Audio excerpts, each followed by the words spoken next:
Another shooting at a Christian school, this time in Madison, Wisconsin.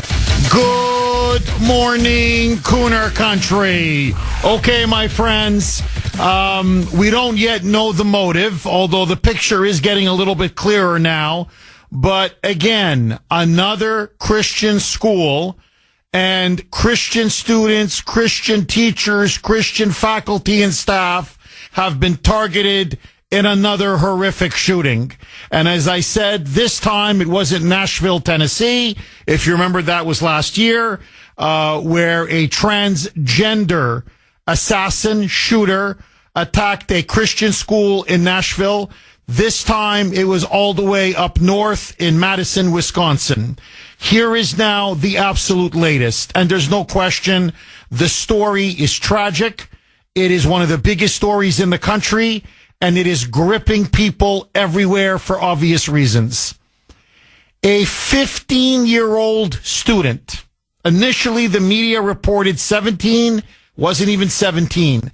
A 15-year-old student, Natalie Rupnow, clearly very disturbed, and I'm going to get to this in a couple of minutes.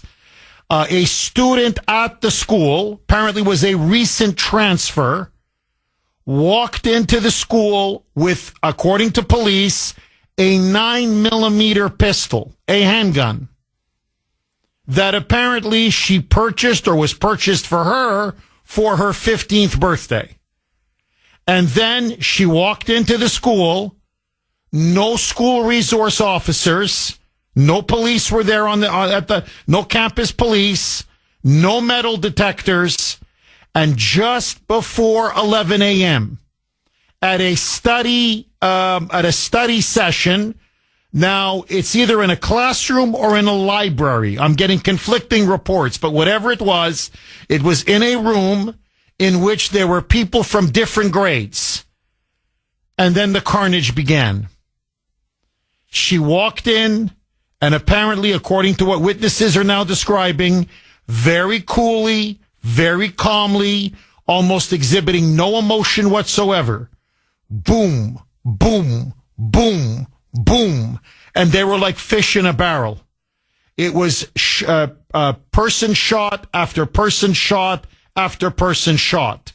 Apparently, a second grader had the wits, the intelligence, the composure, a second grader, to dial 911 and said that there was an active shooting taking place at the school. It's a small school, K-12, a private, non-denominational Christian school, about 400 students. Police arrived within 3 minutes, but already the damage had been done. One teacher who remains unidentified, dead. Another young student, dead. 5 others seriously wounded, 2 apparently with life-threatening injuries. Apparently, one of the students, Natalie Rupnow, walked up to and almost at point-blank range shot the student right in the throat. That student now is literally fighting for their life. It is horrific. Another teacher was shot as well. They believe that teacher will survive. But in the end, it is now 3 dead, 2 in very critical condition, and 4 others, who have been wounded. Now, the police say that Natalie Rupnow died essentially of suicide. It was a murder-suicide. Self-inflicted gunshot wounds. On the way to the hospital, they tried to save her life. They were not able to. So she is dead, a student is dead, and a teacher is dead for now. Immediately on social media, people began to react, obviously, and they thought maybe this was a trans shooting, because there has been now a major uptick and increase in women taking, young girls, teenagers, taking these crazy puberty blockers, testosterone, hormones, and then they go out and do a mass school shooting. It appears, however, from initial reports, and again, I'm stressing it's initial, that Natalie Rupnow was not transgender or did not identify as transgender. It appears, whatever it is, this is another shooting in which Christians have been targeted. And what is most despicable of all is within an hour of the shooting, the bodies are not even cold. Some of them are still literally on the operating table where they're desperately, these are young students fighting for their lives, 15, 16-year-old kids. And there's Joey, there's Joe Biden, there are the Democrats, there's the media pushing gun control, gun control, gun control. And Biden went out and issued a statement saying it's time for an assault weapons ban. What are you talking about, an assault weapons ban? The shooter, 15 years old, by the way, should never have had a gun. It's illegal for a 15-year-old to have a gun. That's number one. Number two, the shooter used a handgun. Apparently, as I said, a 9mm pistol. So what is an assault weapons ban going to do? It doesn't matter. Everything is about the agenda. Everything, never miss an opportunity. Nobody cares about the truth. Nobody cares about getting at the truth or actually solving the real crisis in our country of school violence and mental health issues with young people. Now, on top of all of this, what is now starting to come out is frankly a horrific portrait of a very disturbed 15-year-old young girl. Now, she went by Sam online, short for Samantha. And I think maybe that's why some people were thinking, well, was she trans? Was she not trans? Seems to be using a male name. No, Samantha was apparently the name she preferred to use. Her real name is Natalie Lynn Rupnow. Now, the reason the media now is desperately trying already to move on from this shooting is because it doesn't fit their narrative. And if it doesn't fit their narrative, they're not interested. And so already they're trying to forget this happened, even though this was an absolutely horrific shooting that has decimated and destroyed the community in Madison, but is now putting people who go to send their children to Christian schools in particular, it's given everybody deep, deep pause and concern, and it should.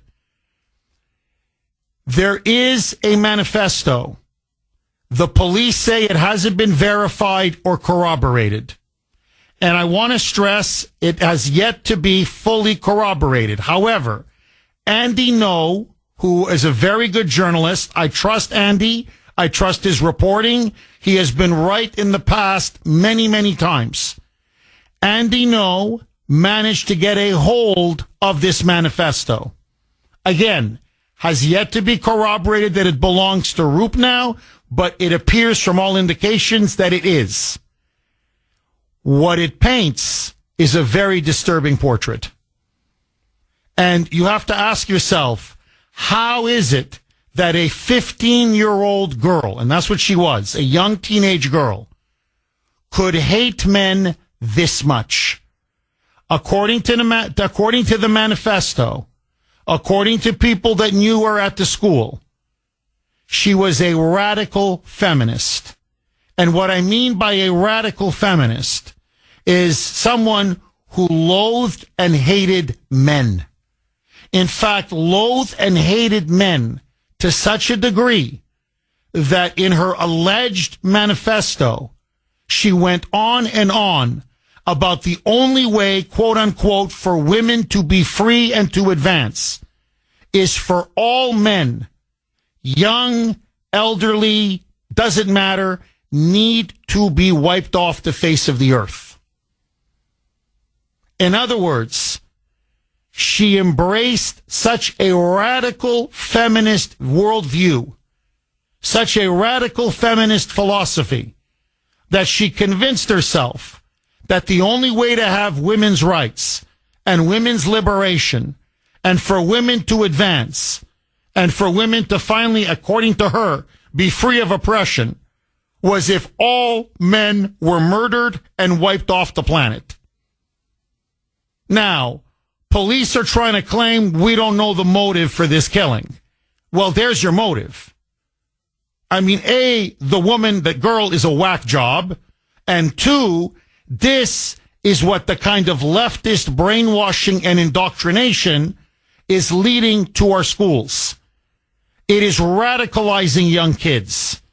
It is leading them towards senseless violence and mass murder. And how is it, as I told Grace last night, you've got a 15-year-old teenage girl, 15, and she comes to the conclusion that all men literally have to die? By the way, she's not really thinking this thing through, because if all men are dead, you kill off all men, how are women going to reproduce? You know, don't women want to have more women? Let's say you're a radical feminist. It doesn't matter. Another example of left-wing terrorism and left-wing extremism. And now 3 are dead. 6:20 on the great WRKO. Jeff Kuhner, Boston's bulldozer. 617-266-6868 is the number. Okay, another mass school shooting. And again, the government and the media lying and desperately trying to cover up the real motives and what really happened. So, according now to Andy No, who again I think is one of the best journalists, reporters, one of the most honest in our country, he is now describing, and you can see it, he backs it up with facts and evidence, taking shots of her social media. The shooter, Natalie Rupnow, 15 years old, was apparently, clearly, by the way, deeply disturbed young girl. When you read just bits of the alleged manifesto, and again, I want to stress, it hasn't been verified, it hasn't been fully corroborated, but it does appear to be the manifesto. Let's put it this way, all indicators point that way. This is a deeply mentally disturbed young girl. And nobody bothered to help her? Where were the parents? Where was her family? Where were her friends? Where were her teachers? Where were her fellow classmates? I mean, it's really chilling. But apparently she was, if you go by her social media, she was absolutely obsessed with school shooters. And in particular, with the Columbine shooters. And apparently she lionized them. She constantly praised them. She, in fact, one of the Columbine shooters was the fan of a rock band. And if he was the fan of that rock band, she was the fan of that rock band. And she even wore the shirt. It's a fringe band, but she wore the shirt of that fringe band. And she kept going on and on about her desire to kill all males. And that these school shooters were heroes and rebels and true revolutionaries. And then apparently she had an account on Watch People Die. And it's this collection of videos where literally, people die, whatever, in car accidents or, whatever, they're pushed off a cliff or they fall or, whatever it is. And she just kept playing it over and over and over. And apparently her favorite songs, her Spotify playlists, it was all themes of suicide, murder, and killings. Now, she released a statement. It's a manifesto. The police are they don't want the public to read it. And it's obvious. When you read it, it's written by someone who profoundly loathes and despises and hates men. It's deeply disturbing. And I don't mean the feminist at university who goes on about abortion and the patriarchy and the men are oppressors and blah, blah, blah, blah. referring to them as scum of the earth, who need to be eliminated, who need to be wiped out, who are the ones holding back women, holding her back. They need to be murdered. They need to be killed. They need to be exterminated.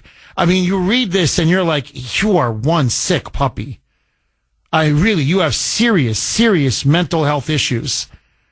Now, I just want to give you a taste. I'm going to read a little bit from the manifesto, and just, first of all, it's rambling. Many people are commenting, is this how 15-year-olds write and talk?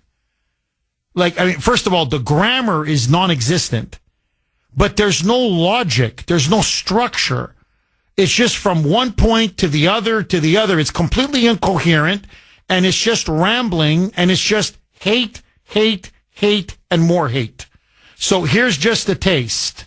Hatred, something everyone has gotten. In a sense, some people think it's pure nothing.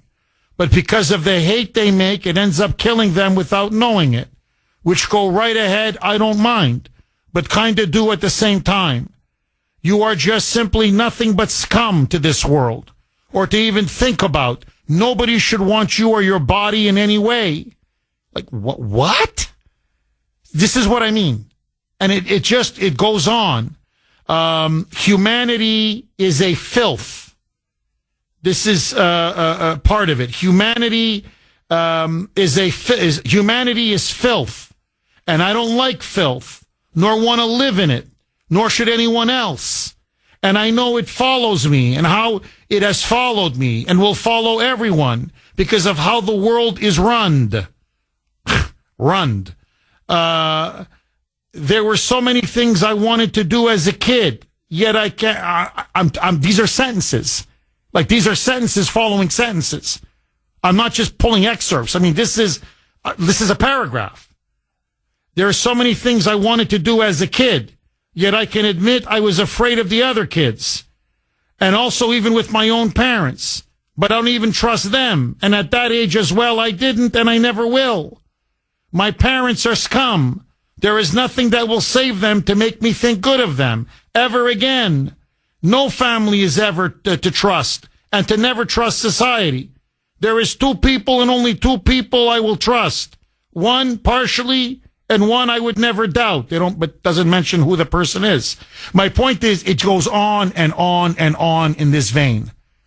Now, you read this, and you're like, this is a seriously disturbed, seriously mentally ill 15-year-old young girl. Where were the mother? Where's the father? Where's the family? Where were the teachers? Where were the administrators? Where were the classmates? Where were the friends? Ay, ay, ay. 631 on the great WRKO. Jeff Kuhner, Boston's Bulldozer. 617-266-6868 is the number. Okay, I just want to make a couple more points and then go right to the phone lines. Couple lines are open if you want to jump on. Honestly, what is your reaction to this shooting? I'd really love to hear from you, Kuhner Country. 617-266-6868 is the number. Look, to me, the question I have is, how does a 15-year-old teenage girl get to this point? You notice Biden and the Dems and the media right away. The guns. Assault weapon ban. A 9mm pistol is not an assault weapon, genius. It's a handgun, for God's sake. And notice, when it came to Brian Thompson, the United Healthcare CEO that was gunned down by Luigi Mangione, notice, then the Dems, then they didn't talk about guns. Did you notice that? Then it wasn't, when he was shot in the back at point blank range by Mangione. Notice, Biden didn't run out with we gotta ban the guns. Notice, the media then wasn't pushing gun control. No. Then it was kill all the CEOs. Then it was Elizabeth Warren doing interviews on MSNBC saying, you have to understand, people are angry. People are really angry at CEOs of healthcare insurance companies. So when a CEO of a health insurance company is gunned down like a dog on the sidewalk, they don't talk about guns. But suddenly, this 15-year-old girl shoots up a Christian school, kills a student dead, shoots a student dead, shoots a teacher dead, shoots another student right through the throat, and that student now is going to be very lucky to be alive. Now, all of a sudden, it's assault weapons ban, man. You don't know the difference between a 9mm pistol and a so-called assault weapons? Genius. Okay, that's point number one. Point number two, this is 15 years old. Again, I want to stress this. 15 years old. And in the manifesto, this is what she says, quote, all men must be exterminated. Only then can women be free to create a new world.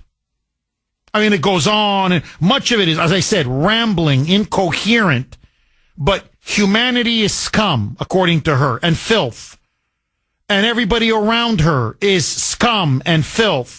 And her parents are scum and filth. But you're 15 years old, and you hate men that much that you want to murder them and exterminate them? You know, when you start talking about extermination, seriously, you know, since the left loves to use Hitler analogies, you're now into Mein Kampf territory. Now you're really, this is like, you know, like the Nazis, where they openly wrote and talked about the Jews, exterminate them, just to wipe them all out. 15 years old. Writing like this, talking like this. Nobody, there was no red flag? No? Nobody cared? How do you have a child who has this much hatred in their heart, who is this radicalized, frankly, this insane, this much of a man-hater, and the mother doesn't know, and the father doesn't know, and none of the teachers picked up on this, none of the classmates, none of the friends? She's got social media. You got to see this thing. It's like a shrine to school shooters. And deifying the Columbine shooters in particular. How great they were, how heroic they were, how noble they were, how we should all emulate this. And if that's the way to go, shoot up a school and then die. And nobody says, Houston, we've got a problem. And favorite music and songs is all about suicide and murder and killing. I mean, look, I'm not obviously, look, what she did was heinous and atrocious. Okay, please, I don't want to be misunderstood in any way what I'm saying here. But this is still a 15-year-old girl. What happened? That's what I want to know. How did she get to this point? And let me throw one more log, and then I want to open it up to all of you.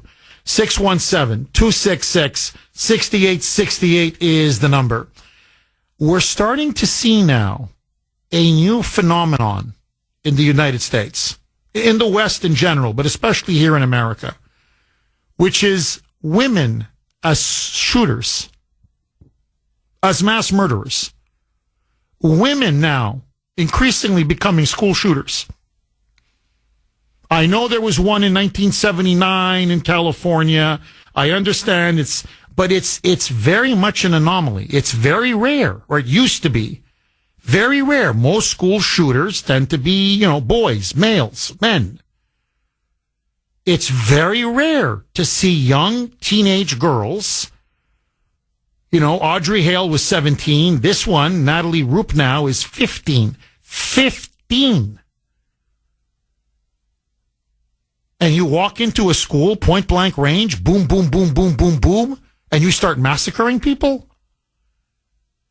To me, there's something very unnerving that young girls feel the compulsion, the need to go out and start shooting down and killing fellow classmates, teachers, and staff members. That now we're starting to have female school shooters almost on the same level as male school shooters. And let me just say one last thing, and then I really want to go to the phone lines. Again, 617-266-6868. I think what is really horrific about this murder is, and that's why the media now is already trying to move on. And I'm going to play cuts from later on from the Wisconsin police chief, the Madison police chief, who to me is an absolute joke. If men are evil, if this is now what radical feminism is teaching women over and over, if this is how young girls are being indoctrinated, that men are the enemy, men are evil, all men do is oppress women, that women cannot reach their potential or truly be free unless men are now murdered and eliminated and wiped out. You're going to see more of this. This is the product. Yes, she's mentally ill. Yes, I'd love to know if she was on any kind of drugs or kind of medications or her mental health. No question. But still, you keep preaching an ideology that men are evil and that men are a cancer on the planet and that men are the oppressors of women, and you will never truly find happiness and freedom until every single man is gunned down and wiped off the face of the earth. It's going to lead to this. This is feminist terrorism. This is left-wing violence and terrorism. And whether it's Antifa, whether it's Black Lives Matter, whether it's transgender terrorism, or now in this case, it appears, because apparently it seems she wasn't trans. At least Andy No says so, and I trust Andy's reporting. If I'm wrong, I'll correct it, I promise you. But according to Andy No and people who know her, they go, no, really, she wasn't identifying as a man. She called herself Sam, but that was short for Samantha. You know, she was a woman and claimed to be a woman. She just hated men. It is that and Islamic terrorism are, to me, without question now, the two most dangerous phenomenon of our time. Here, take Brian Thompson. That was the act. Luigi Mangione is a left-wing terrorist.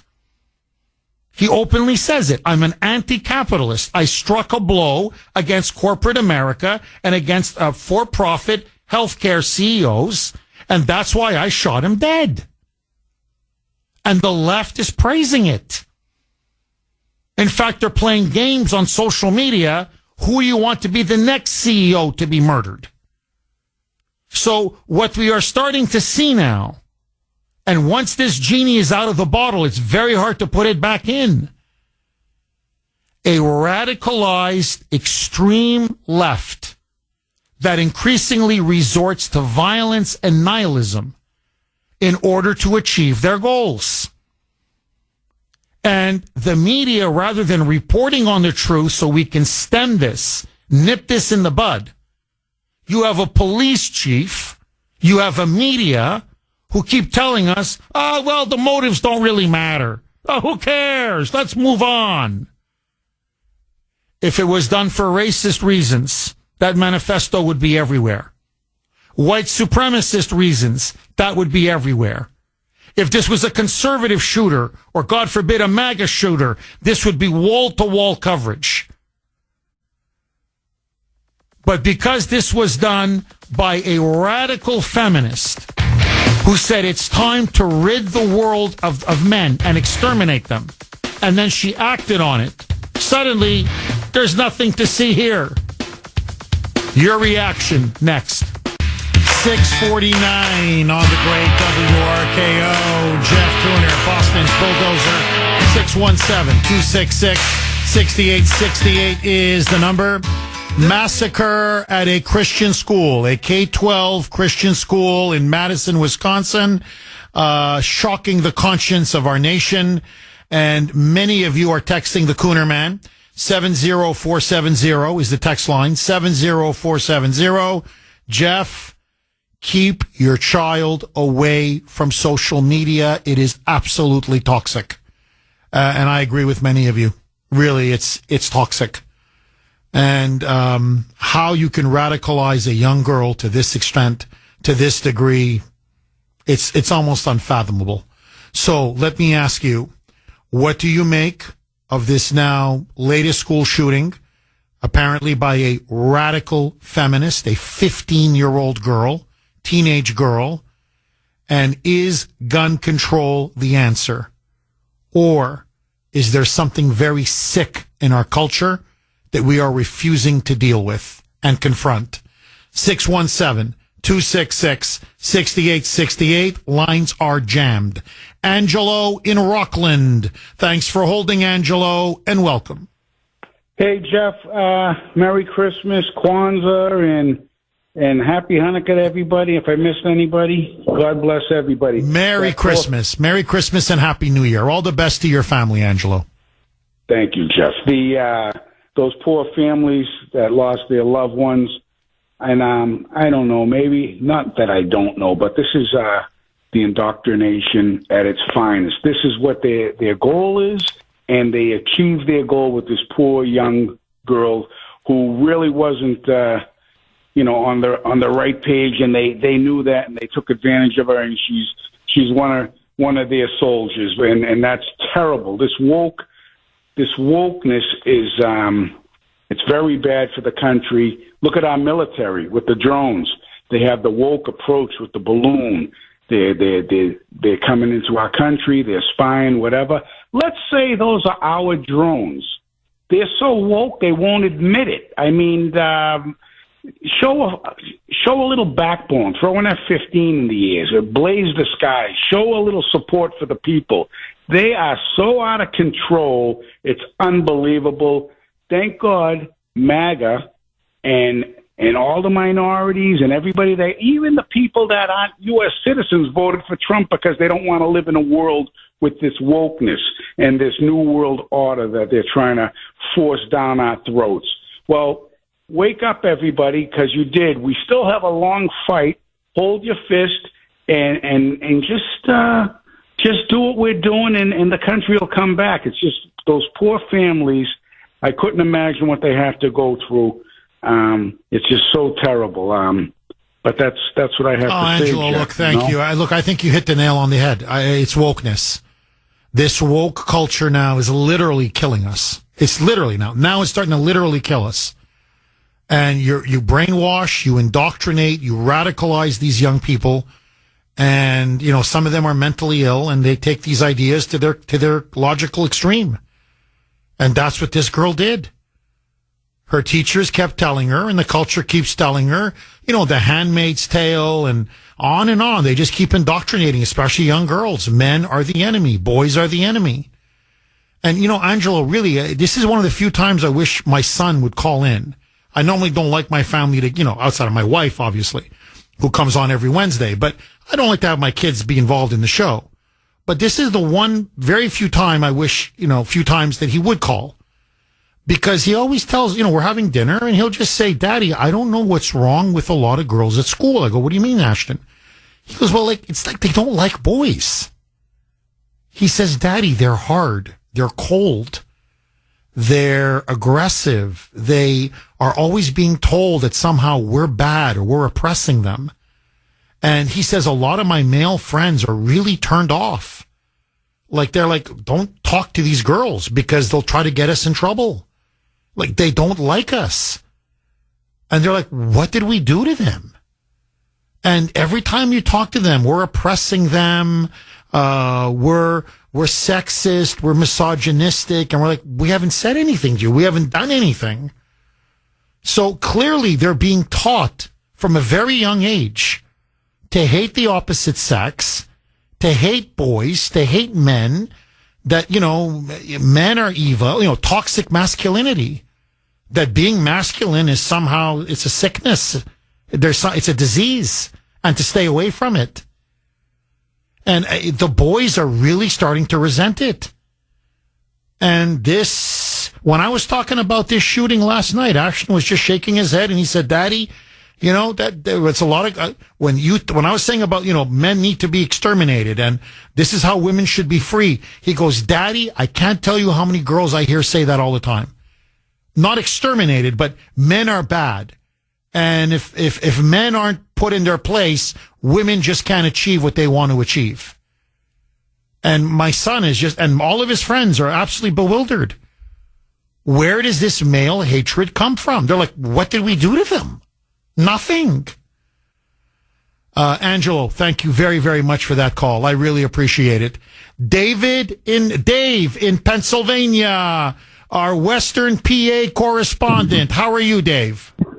Good morning, Jeff. How you doing? Merry Christmas and a Happy New Year to Kuhner country and all the great people that call in from all over and in every climate place, like the Marines say. Merry Christmas. All the best to you and your family, Dave. Yep. And, Jeff, remember, keep Christ in Christmas because it's not Xmas. If I see Xmas, I think I'm on a treasure map. X marks the spot, buddy. Hey, Jeff, can I tell you a quick Christmas joke? Yeah, go ahead, Dave. It's going to upset the little kids, but how did Rudolph the Red-Nosed Reindeer die? Do you really want to go ahead with this joke, Dave? All right, go ahead. How did he die? It's not derogatory. He picked his nose with his hoof and got electrocuted. I'm sure. No, I'm just kidding, Jeff. Merry Christmas. And Dave, no, please tell the kids, because we have a lot of kids in the car with their parents. Please tell them it was a joke. Rudolph the Red-Nosed Reindeer is alive and well. Could you please tell them that, Dave? Slay, and NORAD will find them, Jeff. Unlike the drones, Jeff, they'll find Santa, right? But Merry Christmas to you and Sandy and Mike and to all. A good night and God bless the greatest country in the world. And Trumpomania is coming to power. That's our Christmas present. Oh, yeah, amen. Amen. Dave, were you shocked when you heard news, another Christian school targeted, more Christians murdered in America? This time it wasn't a trans shooter. It appears.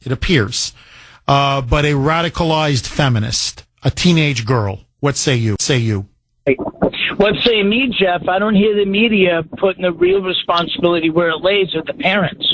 Where are the parents, Jeff? You know what I mean? The girl or whatever, if you want to call it, it's an it. 15 years old, Jeff. First the media said 17, but most states it's 16 to carry. You know, legally, you can get a gun or you considered an adult. But where's the parents, Jeff? I think the parents should be held accountable. That's real Tea Party conservatism right there, buddy. You know? And second of all, Jeff, and I'm not saying this to be facetious, she called herself Sam. Now, just for the sake of argument, say she was transgender, the name could be Samuel too, but I doubt that, or Simon or whatever. But Jeff, the argument is that the parents need to be held accountable, Jeff. And it's a Christian school, and it's funny, they were quick to read this manifesto as opposed to the other manifesto of the transgendered shooter, in Nashville. Oh, that's Jeff. a great book. I think that needs to be uncovered, Jeff. And the parents need to be held accountable, Jeff. My kids, when they were until they were the age of 21, they were my responsibility. I never washed my hands like Pontius Pilate of my responsibility. I wasn't a perfect parent, but you know what, Jeff? I raised my kids to love God, fear God, to love the 10 Commandments, honor God. My kids are Christians. I try to raise them right. I'm not perfect, but Jeff, the parents need to be held accountable. Dave, I think you really, I think you're on fire. I could not agree with you more. And you absolutely brilliant point. When it came to Luigi Mangione, that United Healthcare CEO assassin, boy, they got that information about his manifesto out pretty quick, huh? Pretty quick. How bad these CEOs are and corporate America, and something needs to be done. But when it comes to this person now, to Natalie Rupnow's manifesto, where it's clearly, feminism, radical feminism, militant feminism, suddenly we can't corroborate, we can't verify. And what difference does it make? Who cares what the manifesto says? It's disgusting. David, thank you so much for that call, my friend. Denise in Beverly, thanks for holding, Denise, and welcome. Hey, Jeff, Merry Christmas to you and your family. Merry Christmas. All the best to you and your family, Denise. Thank you. Jeff, I was going to say the same thing. I blame the parents. Denise, can you hold on? It's not your fault. Something just happened. You sound like out of Star Wars, or like one of those drones in Star Wars, or C-3PO or R2-D2. All right. Do we have Denise? Can we hear you now? Denise? Hi. All right. Go ahead, Denise. Yeah, I was saying, like, I blame, I blame the parents also, you know when something's wrong with your child, like, with my son, I knew something was wrong and I did something about it. I fought real hard. And I think they should put stuff in these schools, more cops in the schools, maybe detectives or do something, because the school shootings are a lot. It's not the guns, it's the person behind the gun. And drugs are killing more kids than the guns are. And you know what, Jeff? Back then, when my son was addicted to drugs, guess who was president? Obama and Biden. And they didn't have any beds for mental health. They'd have no beds. I had to wait months to get my son in bed, a bed or anything. Even then, when they got a bed, it was too late. You know what I'm saying? So they don't have enough anything for mental health, and they're not checking these people out. Even the parents should be checked out before any guns are even allowed in the house. Oh, I agree. No, look, Denise, there's no question. Now, she's 15 years old, and I'm just going by her social media. She's posting pictures. I assume it was the parents. I don't want to say it was because I'm not 100%, but she's bragging about how someone purchased her a gun for her 15th birthday. Well, that's illegal. I'm like, so who got her the gun? And if it was the parents, why would you buy your daughter, who clearly is very disturbed? All you got to do is look at her. So anybody that's glorifying Columbine and school shooters and is going on about the glories of killing people and committing suicide, which is, by the way, exactly what she did. She went into that school. She shot it up. And then apparently, turned the gun on herself and died in the ambulance on the way to the hospital. And you're going to buy her or purchase her a gun? Like, are you normal? So now apparently the parents are cooperating. The police are saying, look, they're being very cooperative. They're answering every question. So we're going to get a fuller picture. But like, what happened to common sense? What happened to parental responsibility? What about putting the interests of your child first? It makes you wonder what the world is coming to, honestly. Denise, thank you very much for that call. I really appreciate it. 617-266-6868. Now, look, this, to me, it's the shooter that's responsible, obviously. The parents, who really should have seen all the red flags. But I got to say this, because we live in this age where people are having all these mental health crises combined with this absence of God, absence of morality, absence of right and wrong, which is it's corroding and corrupting our culture. And you add radicalization, wokeness, left-wing indoctrination, where they're really preaching hate. And this girl was filled with hate, feminist hate, militant anti-men hate. And she acted on that hate. So to me, that's the prime drivers of this. But I'm sorry, in today's day and age, the school administrator and principal was asked, did you have a school resource officer? No. Did you have metal detectors? No. Well, I'm sorry, in this day and age, you got to have at least one, if not two, school resource officers. I'm sorry, you got to have it. You got to have it. Should you have it in theory? No. You should be in a country where you don't need to have police to go to school. But we live in the country that we live in. I'm sorry, the school, I bet now they're probably saying to themselves, you know what? Yeah, we saved a few bucks. And now look, people are dead. 3 dead, 6 injured. 2 students, life-threatening injuries. One of them very likely to pass away, shot right through the throat, in a coma and fighting for, I don't know if it's a he or a she, but fighting for their life. I mean, this is beyond a tragedy. So you can't pay one school resource officer to protect everybody, have a gun? Maybe throw in a few metal detectors? seal off exits, really harden security. It could have probably made all the difference. 617-266-6868. And listen, one final point about young people and guns. I can't tell you how many people have told me, and they're not lying, it's obvious. I had professors when I was at Ohio University who would tell me, they would shake their heads at all these school shootings and say, look, I'm telling you, we grew up on a farm or wherever we grew up in, and there were guns everywhere. I had a professor, he goes, I was, 17 years old, 18 years old. We used to go to high school in a pickup truck with a gun in the back of the rack. The rack in the back of the truck. So 17, 18-year-olds, we had guns. We would go hunting after school or hunting on the weekends or whatever. And his point being, young people had guns, had a lot of guns. You never heard of school shootings. You never heard of massacres. And so I would ask them, well, what's changed? They go, the culture's changed. It's the prevalence of gaming, of social media, the destruction of morality, of God, removing God from the public square, from the schools, from public life. I mean, it's a combination of many factors. Drugs, much more drug use, mental health, which is not being detected, mental illness, and leading to violent mental illness. So they go, look, there's a lot of factors.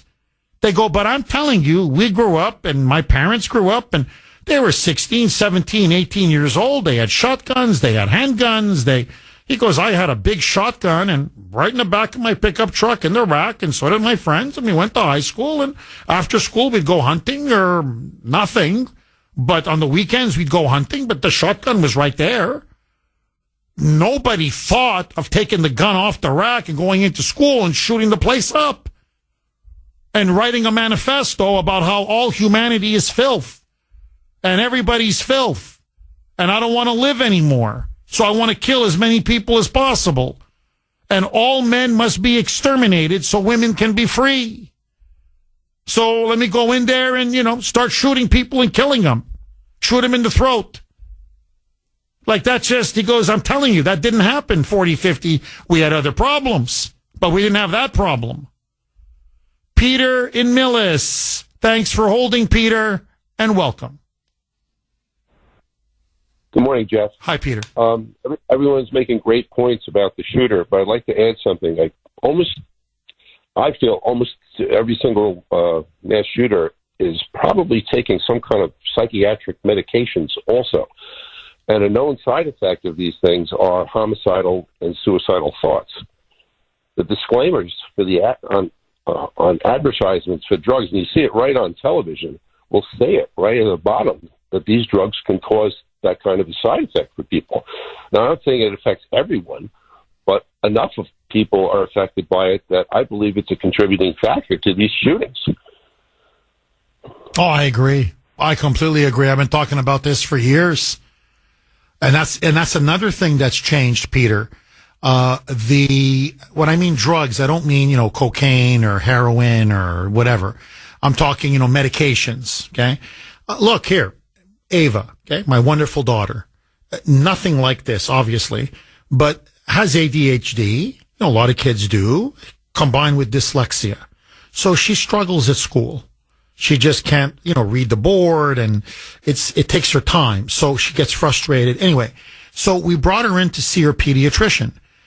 Peter, I swear to you, nice woman, very educated woman, knows her stuff, nothing against her. I'm just stating a fact. We described the situation. She says, yeah, she's got ADHD, dyslexia. Right away. You should put her on, was it Ritalin or Adderall? I forget which one, but right away, it was like Ritalin, Adderall. Like, we really should put her on this type of medication. And Grace and I are looking at each other like, that's your solution? Is to pump her with drugs? And you don't look at the side effects, what it's going to do in the short term, in the midterm, in the long term. And so eventually we got her to help us to get her cognitive help, to help her, train her to overcome her dyslexia and how to help her with her ADHD. And she's not on any medication at all. But the first go-to is write a script, go to the pharmacy, put your child on drugs. And nobody cares what the consequences are. And I think that's part of the reason that we're having all of these school shootings. Peter, final word to you. Yeah, I fully agree. I think we're, as a society, we use medication like that far too much. A second point, if I may make it with you, Jeff, with regards to the attack on firearms, especially these school shootings, bring that up all the time. Correct me if I'm wrong, but I have not heard you speak out against the new anti-gun legislation that was signed into law by Maura Healey in Massachusetts, which they titled as the simplification of gun laws in the state of Massachusetts. It's actually the most draconian gun laws has been created yet in this country. Have you spoken about it on air? I mean, I've mentioned it a few times. Honestly, Peter, there were issues I really wanted to discuss. The election consumed everything because it was just one of these, life or death elections. I think it's a travesty what Maura Healey has done. I think these gun laws are not just draconian. I think they're unconstitutional. I think they're illegal. I think they should be challenged in the Supreme Court. And they're going to make gun owners, not just gun owners, they're going to make all of us much less safe. Peter, I got to tell you, she should be ashamed of herself. And, I used to say Charlie Baker was the worst governor we ever had. She's on track to beat him. No question about it. She's a disaster. And these anti-Second Amendment, anti-gun laws are part of the reason why. 720 on the great WRKO. Jeff Kuhner, Boston's bulldozer, cleaning up the liberal bull. Another mass shooting, this time a Christian school in Madison, Wisconsin. 15-year-old teenage girl, Natalie Rupnow is the alleged perpetrator. She died of self-inflicted gunshot wounds. However, not before she killed a teacher, a student, wounded 2 others very critically, and 4 others as well. It is an absolute nightmare for everyone involved in the Madison community and across the country. And this was an act of a radical feminist who wrote a manifesto, allegedly. Police are saying it's still not fully verified or corroborated, but from what has been seen and read on social media, she called for the extermination of men, saying that women can only be free once men are completely wiped off the face of the earth. 15 years old, and already that much hate in her heart. 617-266-6868 is the number. This is from Mark on Messenger, and I think he makes a really good point. Jeff, I'm sorry, but I hate to say this, but the parents of today do not pay any attention to their children. What they do, what they say, who they're associating with, how they respond to certain situations, how they speak, they are oblivious to what their children are doing today. And it's a shame to say that some people should not be having children. I agree. I mean, I don't know what we do about it as a society, but I agree. And it is getting worse. And if you notice, this young girl spent hours and hours, practically lived on social media. Lived on social media. And was a huge admirer of the Columbine shooters. Admire is not even the word. She worshipped them. She deified them. And all mass shooters. And descended into sheer hatred, depression, loneliness, and eventually death and destruction. 617-266-6868. Maggie in Amesbury. Thanks for holding, Maggie, and welcome. Good morning, Jeff. And hi, Maggie. Yes, it's such a tragedy, and it makes me sad too. What your son is saying, that's really heartbreaking. But Jeff, I wanted to comment on the fact it's so multifaceted, right? These problems that lead to this. There's no one thing. But one point I want to make is, I know a lot of people say, well, what about the parents? What about the school? But the mental health care in our country is abysmal, Jeff. And if you have a child, God forbid, with, mental health struggles, first of all, it's difficult to find a good provider, and then they split it up. I mean, you'll have maybe a therapist as part of the provider team that you talk to about your issues, and half the time it's a telehealth visit. So that person isn't even laying eyes on the child or even the adult in some cases. And then second of all, you have the psychiatrist kind of in the background prescribing the big guns. I mean, these medications, as a prior caller said, it's not aspirin. I mean, these medications are heavy hitters. And so you have somebody in the background prescribing these medications. The parents, they're not all as educated as you and your wife, so we'll take them. They don't know everything about them. And then again, you have this separate therapist who's kind of the one talking to this person in between, if you're lucky enough to get a scheduled phone call. It's so fractured, and as is the mental health in schools. I mean, my sister's a teacher in Los Angeles, and they are struggling. She has nobody to bring these kids to because the mental health counselors in schools are so overworked. It's just crazy. So that's my main point, is that it's only one aspect of it. I get it, but it's a very important aspect. We've got to reform in some way our mental health care and how we treat them, and stop all these poly pharmaceuticals on these children. It's horrible. I agree, Maggie. Not 100%, as I like to say, 1,000%. And we're drugging our kids. And look at it. Look at the damage. Look at the havoc that it's wreaking. And notice, the media will not touch this, because it doesn't matter whether it's Fox, CNN, MSNBC, the big networks, ABC, NBC, CBS, it doesn't matter. Why? Every second commercial is Big Pharma. Just watch their advertising, or the newspapers. Same thing. Wall Street Journal, New York Times, it doesn't matter. The Boston Globe, pick your paper. It's every second page is some drug company. So all of their money and revenue, most of it comes from Big Pharma. So they're not going to bite the hand that feeds them. So nobody wants to talk about this. So Maggie, look, please, you're completely right, and I agree with you. But I always circle back to me, if you're looking for a seminal reason. There are many reasons. It's very complex. I agree with you. But it comes down to the breakdown of the family. And if you notice, it's been happening now for the last 50, 60 years. And it's getting worse and worse. And the social pathologies that it's now unleashing are with us every day. And we can try to fix it with drugs. We can try to fix it with all sorts of things. It's not working. And, Maggie, look, I can just tell by the kind of person you are on this call.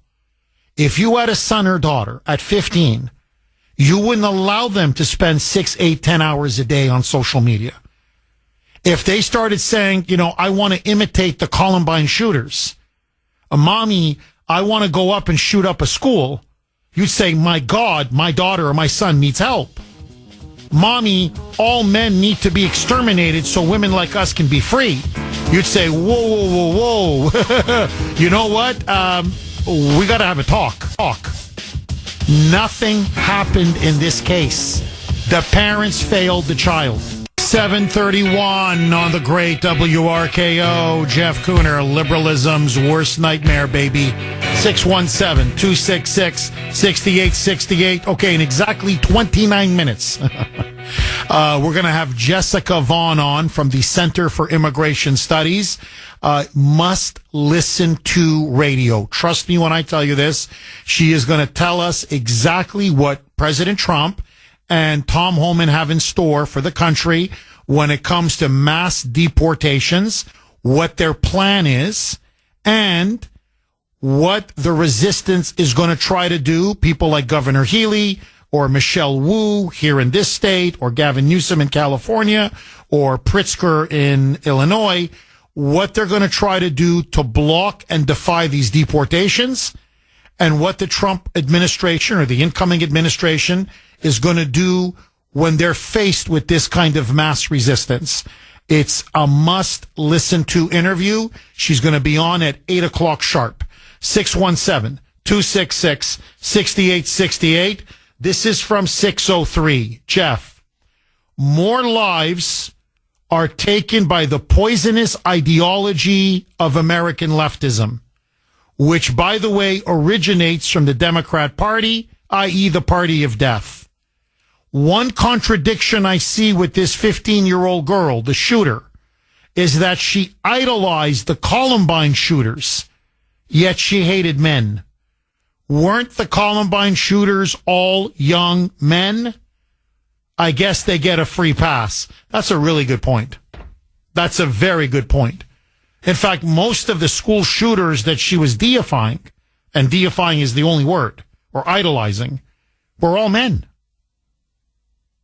You go on her social media and it's just, school shooting after school shooting after school, whether it's Sandy Hook or I could go on, but they were all male shooters.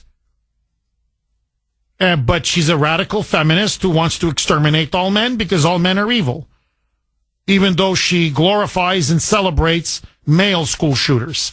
Again, you're dealing with someone who's got a couple screws loose. I mean, you're talking about someone who's not right in the head. And God knows what kind of medications and drugs and all kinds of other influences. But the red flags were everywhere. I mean, everywhere. Natalie Rupnow screamed school shooter. And yet nobody did anything. Again. Listen now to Madison's chief of police, Sean Barnes, on the shooting. Roll cut 21, Mike. The Madison Police Department responded to a mass shooting at the Abundant Life Christian School today. Officers were dispatched to the school, which is located on the city's east side at 10:57 a.m. They arrived to find multiple people suffering from gunshot wounds. 3 people, including the shooter, are dead. The shooter has now been identified as 15-year-old Natalie Rupnow, who went by the name Samantha. She was a student at the school, and evidence suggests she died from a self-inflicted gunshot wound. So basically, mass murder-suicide. She knew she was going to die that day, whether she got killed in the shooting or she was going to take her own life. And her goal was to kill as many people as possible. Now, again, this is part of the woke ideology that I'm telling you is going to kill us. And I'm not talking just about the shooter and how she was indoctrinated to hate men, how she was a radical feminist. Listen now to this police chief. Another woke police chief. I mean, this guy, where they found this guy is beyond me. So, because there were initial early reports that maybe Natalie Rupnow was transgender or was trans. And so they said, well, can you comment on that? Listen to the police chief's response. Roll cut 22, Mike. Reaction that we see across the country in wake of mass shootings to claim that trans people are dangerous. Can you respond to that directly in regards to this? Yeah, I don't know whether Natalie was transgender or not. And quite frankly, I don't think that's even important. I don't think that's important at all. I don't think that whatever happened today has anything to do with how she or he or they may have wanted to identify. And I wish people would kind of leave their own personal biases out of this. We have people who showed up to work today to help kids be better who are not going home. And we have lost members of our community who are children, including the shooter. He, she, or they, however they identified? Like, this guy's a moron. Oh, I'm sorry, but someone's got to say it. And it's like, well, whether she identified as trans or not, that's irrelevant. No, it's very relevant. Because if she identified as transgender, you know what it shows? She's irrational. She's not right in the head. She's not seeing reality. And it could be a prime motivation for why she decided to shoot up the school. Hello? Where the hell have you been with so many recent mass school shootings that have been committed by transgendered individuals? What's wrong with you? Now, remember, this is Madison, Wisconsin, and I think that's another part that plays in this. It is a hotbed of not just radical leftism. It is a hotbed of pro-abortion radical feminism. The infamous radical feminist group Jane's Revenge is based in Madison, where they're going around firebombing pregnancy centers, where they go around saying to kill especially conservative men, to assault them, to attack them, to murder them. This is part of the city's culture all across Madison. So, I don't understand why the police chief is now suddenly saying, there's no transgenderism involved. It's irrelevant. No, it's very relevant. And her political ideology is very relevant because it goes right to the heart of motive, genius. Like, how the hell did you become, seriously, and how did you become police chief? Let me play one more cut. Roll cut 22A. Mike. So whether or not they were transgender is something that may come out later. But for what we're doing right now, today, literally 8 hours after a mass shooting in a school in Madison, it is of no consequence at this time. And so I would encourage people to be responsible with your social media. I won't go into some of the things that I've seen on social media that, quite frankly, are incorrect, that are not true, that are just not helping at all. And I choose not to breathe life into that. What an idiot. Again, I'm sorry. Just get over yourself. And by the way, now here's another police chief. You got dead bodies everywhere, and now he's on CNN. You got to see him now. Oh, he's a ham. Oh, now this guy loves the limelight, loves the media attention, loves the spotlight. Now it's interview after interview after interview. And it's like, you're being irresponsible on social media. Do you know that it's social media that broke this story that she was a radical feminist? You know it's social media that tracked down the manifesto? You know that it's social media that got the facts out before the traditional establishment media even came close to getting all the facts out? Andy Ngo broke the story first. And I believe, where's he based? What, Seattle? Where's he based? Somewhere on the West Coast. Okay, forgive me if it's not Seattle or it's Oregon or Washington State or wherever he is. And he's got more guts and more good sources and more good reporting skills than the entire fake news media complex combined. Because he's not interested in pushing narratives. He just wants to find the truth.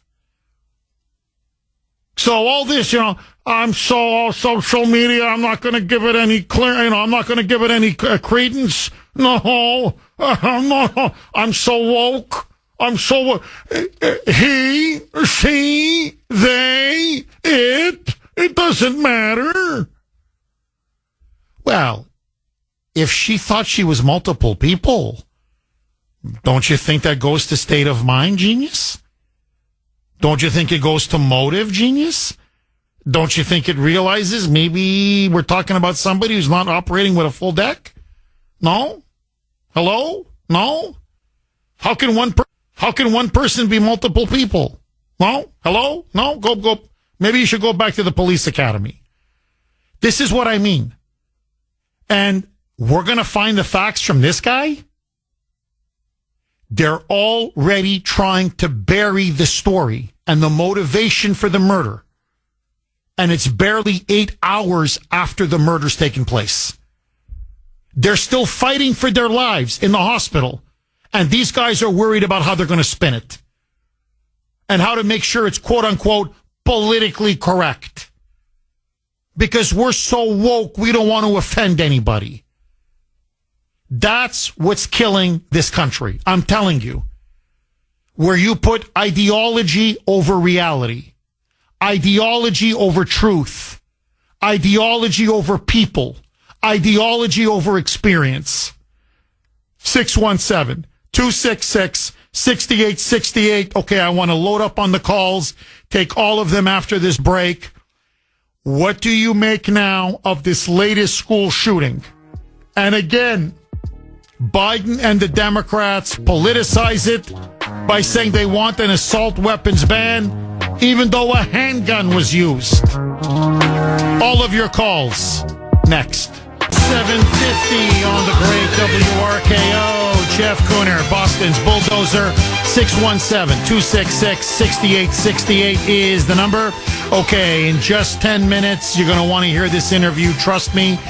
What does Trump and border czar Tom Homan, what do they have in store for Massachusetts, for Boston, but really for the whole country when it comes to these mass deportations? And how are blue state governors and mayors going to try to block and resist them? And what is Trump and Homan's plan to circumvent this growing resistance movement among Democrat governors and Democrat mayors? You're going to want to hear it. Trust the Kuhner man. Harry in Chelmsford. Thanks for holding, Harry, and welcome. Good morning, Jeff. My brother from another mother. Hey, it's nice to get an early Christmas present there November 5th, huh? Oh, yeah. Hallelujah. Oh, yeah. It's going to be a great Christmas at the Kuhner household this year, Harry.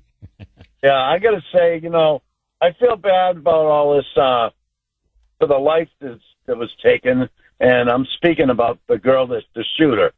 But, it's got to come back to the parents and their raising of her.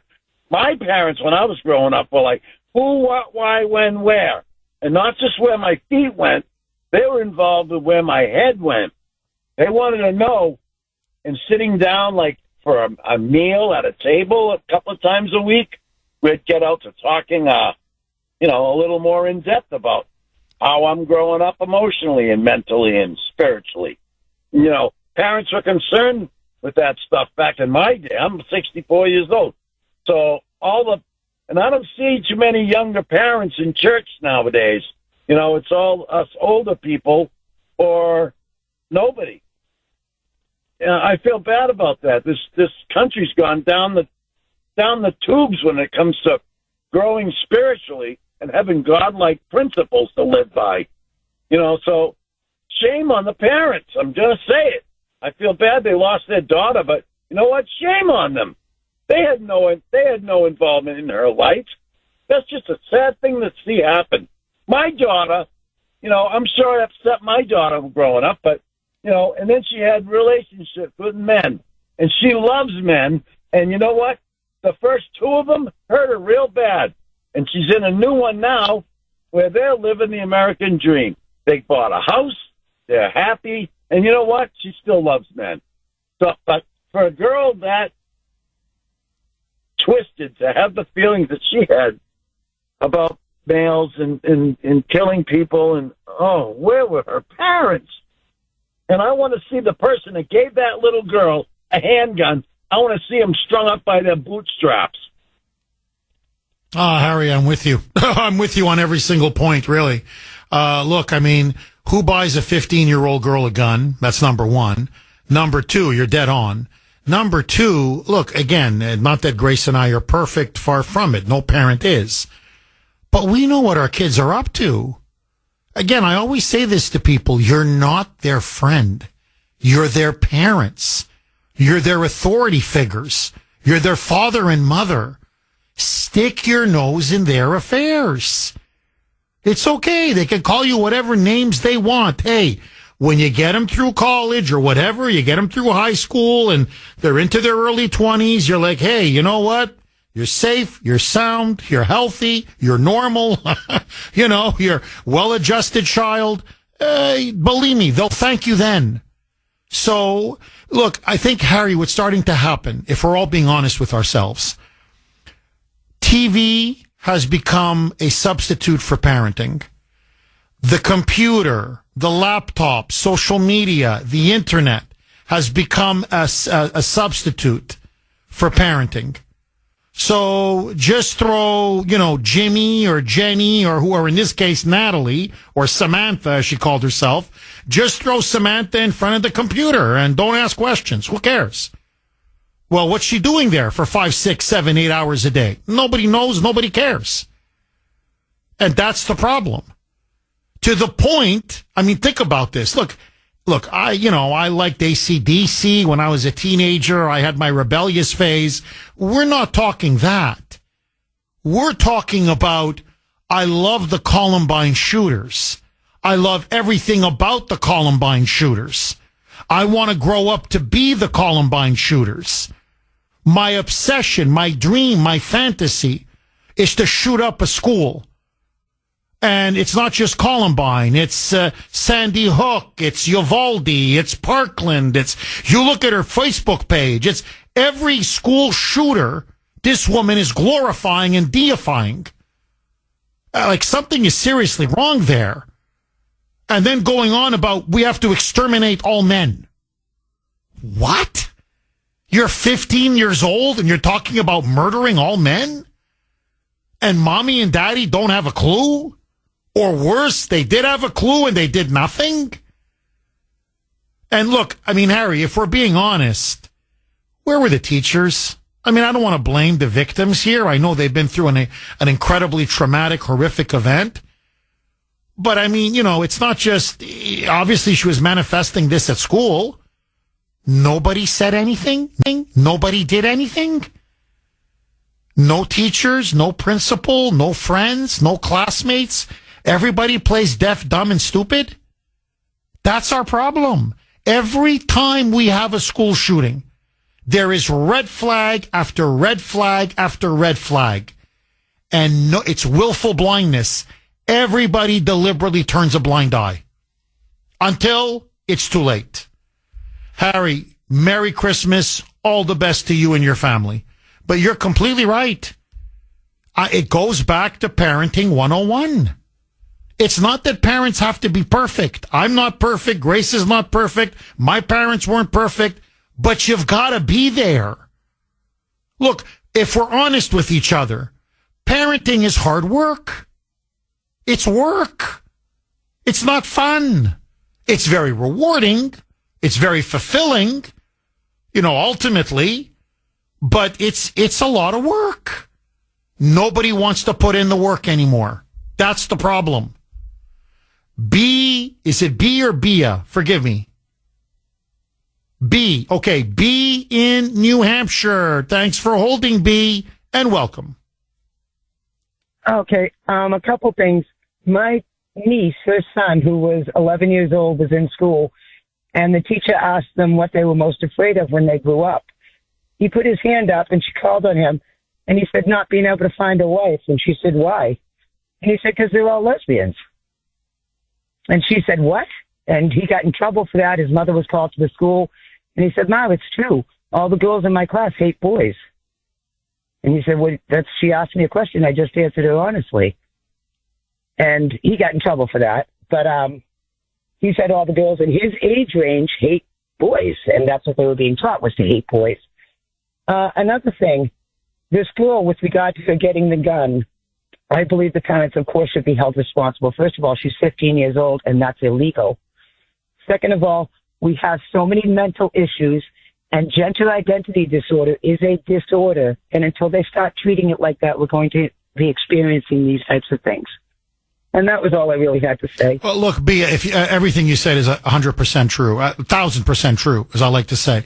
I want to go back to your first point because it's what my Ashton said the same thing to me. And it's his friends. And look, these are, they're not disaffected young boys. They're happy boys. They, like what you just described about, the 11-year-old. They play football. They're from good families. They're well adjusted. And they're just like stating a fact. They're like, Daddy, the girls hate the boys. And they're all, Mr. Kuhner, it's true. They hate us. I'm like, well, what did they do? Like, what have you done? Nothing. And I have heard that as well, that a lot of the girls are experimenting with lesbianity. Because why would you want to be interested in a boy? You should be interested in a girl. So they're getting it from the schools, and they're getting it from the culture, the popular culture. and they're getting it from entertainment, they're getting it from somewhere, that men or males or boys, however you want to call it, are the enemy. Toxic masculinity. And you mention it and they punish the boys, but it's true. And now we've seen the tragic consequences. She took this to its logical, horrific extreme. B, thank you very much for that call. And for your honesty. Thank you very much for that call. 617-266-6868. Okay, I've been teasing it all morning, my friends. Joining us now, no stranger to this program, Jessica Vaughn. She is the director for the Center for Immigration Studies. She held a very important talk yesterday in Boston about Trump's mass deportation plans and the resistance that he is likely to meet from blue state governors and blue state mayors. Jessica, welcome back to the Kuhner Report. How are you? I'm doing well, Jeff. So good to talk with you. Jessica, it was a good crowd last night. Oh, I know. Listen, you draw them in. You're a great speaker. I kept saying that all morning yesterday. I said, believe me, it's going to be worth your while to show up because when Jessica speaks, you always learn something. So, Jessica, let me ask you right out of the gate. Before we get to Maura Healey, Michelle Wu, and the so-called resistance, what exactly is Trump's strategy and game plan, along with border czar Tom Homan, to implement what he says will be the largest, biggest deportation in American history? Well, the first thing is to send the message to all those here illegally, who are on their way to come illegally, who are thinking about coming here illegally. Don't. To quote Joe Biden, but it's actually going to be enforced here. The idea is to send the message that we're not going to tolerate illegal immigration anymore. The second thing that's going to happen is that the Border Patrol and ICE officers are going to be allowed to do their job to enforce immigration laws that protect our country and protect our legal immigration system. Then we're going to see that more criminal aliens are going to be targeted for removal. Transnational gangs like this vicious Venezuelan prison gang Tren de Aragua, which is not active so much in Massachusetts, but in other parts of the country. We're going to see an end to catch and release policies at the border where anybody who shows up is whisked in with the help of NGOs to resettle anywhere they want in the country, especially places that offer them free shelter for 9 months or 6 months, as Massachusetts does. And we're going to see a restoration of immigration enforcement for people who have gone through their very generous due process that we offer them in immigration court, considered their most likely frivolous asylum claim, and then been ordered removed by an immigration judge. Those people are going to be expected to go or face arrest and removal by force. We're also going to see employers not get away with bypassing U.S. workers in favor of illegal workers. So there's definitely a new sheriff in town, a new border czar, and our laws are going to be enforced for the benefit of our country. Jessica, and by the way, we're talking with Jessica Vaughn, Director of Immigration Studies for the, forgive me, Jessica, hold on, I got something in my ear. Anyway, so all right, Jessica, how many, in terms of total numbers, how many are we looking at in terms of this deportation? Are we looking at a couple 100,000? Are we looking at 1 million, 2 million, 3 million? How many people is Trump and Tom Homan? How many are they willing to deport? Well, there are potentially about 15 million people who we believe are living in the country illegally. The first group is going to be the 1.4 million people who are either convicted of crimes or who have had, as I said, been ordered removed by a judge and have not left. Those are the first targets. They're going to be working with local law enforcement agencies to go after all those who get arrested for state and local crimes. And they're going to start with people who have recent arrivals who have maybe not shown up for immigration court or just skipped out on what they were supposed to do after being let in by Biden. All of those, the recent arrivals, I think, are easy targets because they don't get, it's not as much work for ICE to remove them. They don't have to go before an immigration court if they haven't been here 2 years yet. And then they're just going to work their way through the docket that they have. I mean, there's no shortage of cases, believe me. And the other thing is the way this works, we know from experience, is that once immigration enforcement is ramped up, once some employers are targeted for enforcement, then other employers are going to say, hey, I better clean up my act in hiring. And a lot of people living here illegally are going to get the message and say, okay, was good while it lasted, but I'm going to head home on my own because I don't want myself and my family to be subjected to arrest and detention and removal. And more people will do that than actually physically have to be removed by ICE. We want ICE to deal with the criminals, but most of the rest are going to choose to go home on their own because there will be no benefit to staying here illegally. Interesting. We're talking with Jessica Vaughn, Director of Policy Studies for the Center for Immigration Studies. They do phenomenal work. She does phenomenal work. Jessica, I've got to ask you, Maura Healey now says she will use every tool in the toolbox, as she told MSNBC, to fight Trump and Homan on these deportations. Michelle Wu says Boston will remain a sanctuary city forever. The Boston City Council voted unanimously 13-0 to stand their ground and say they will not cooperate with ICE and they will do everything in their power to block or resist these deportations.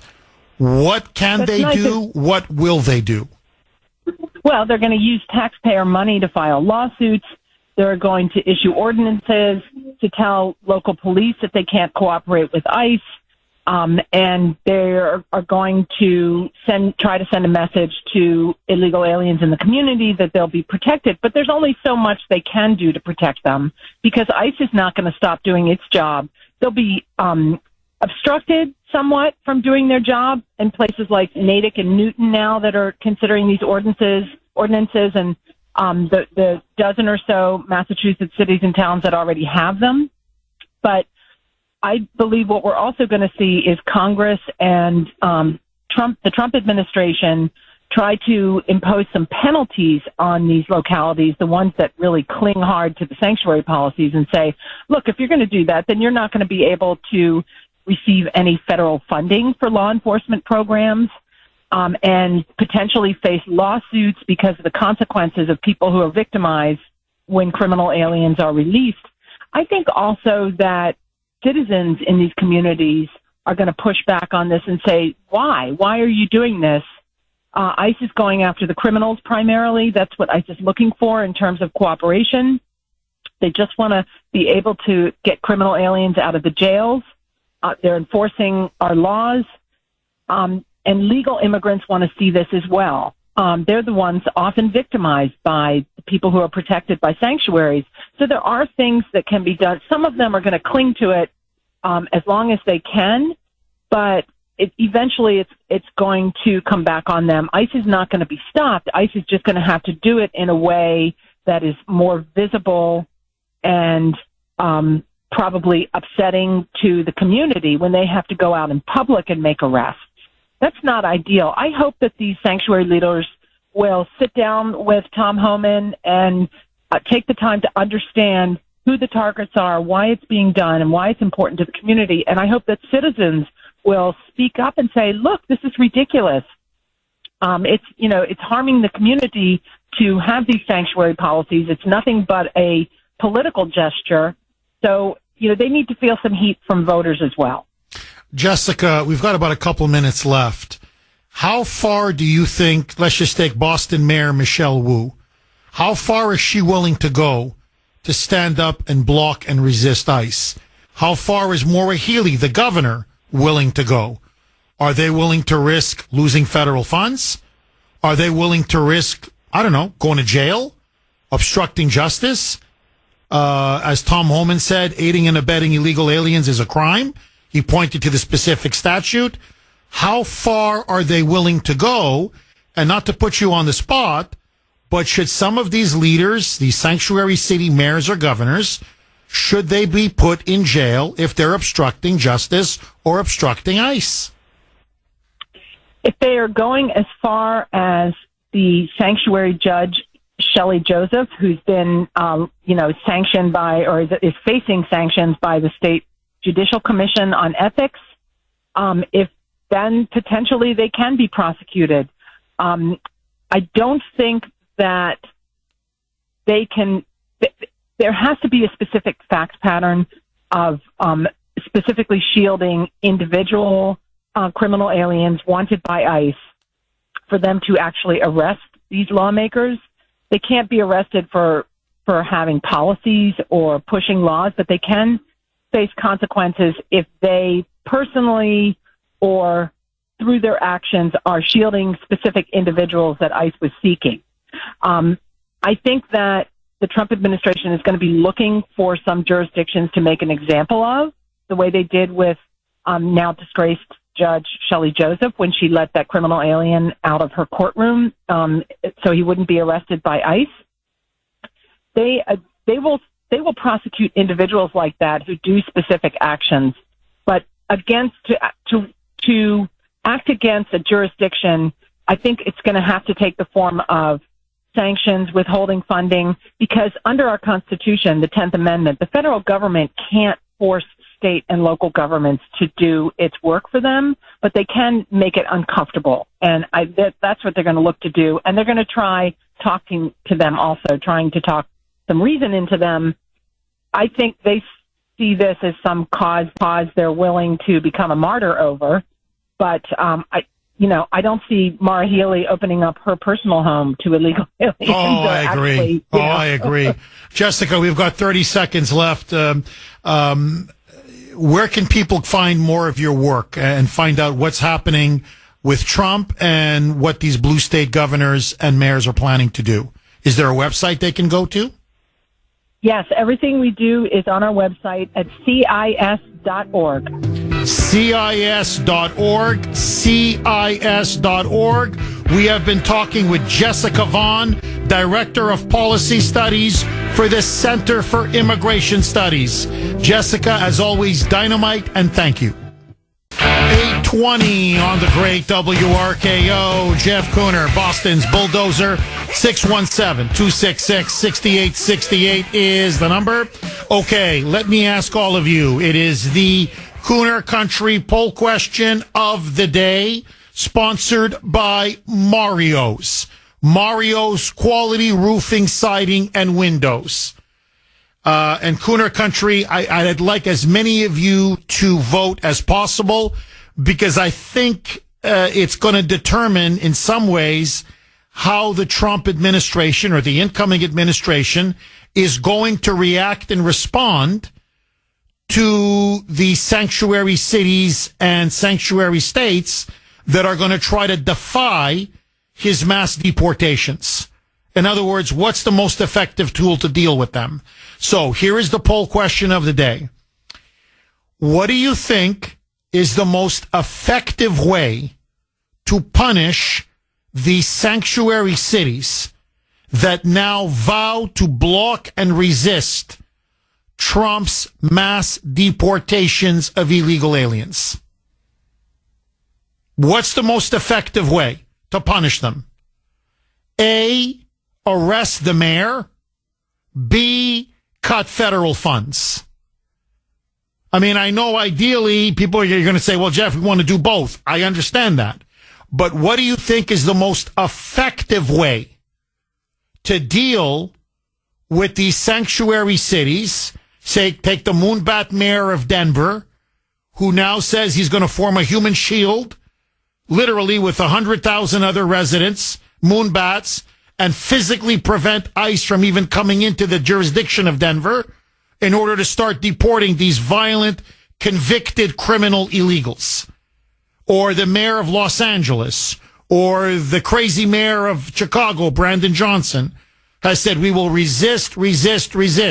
Or our own Marxist Michelle Wu, who says that Boston will not cooperate and she will order local police to stand in the way and defy Tom Homan, Trump, and his deportations.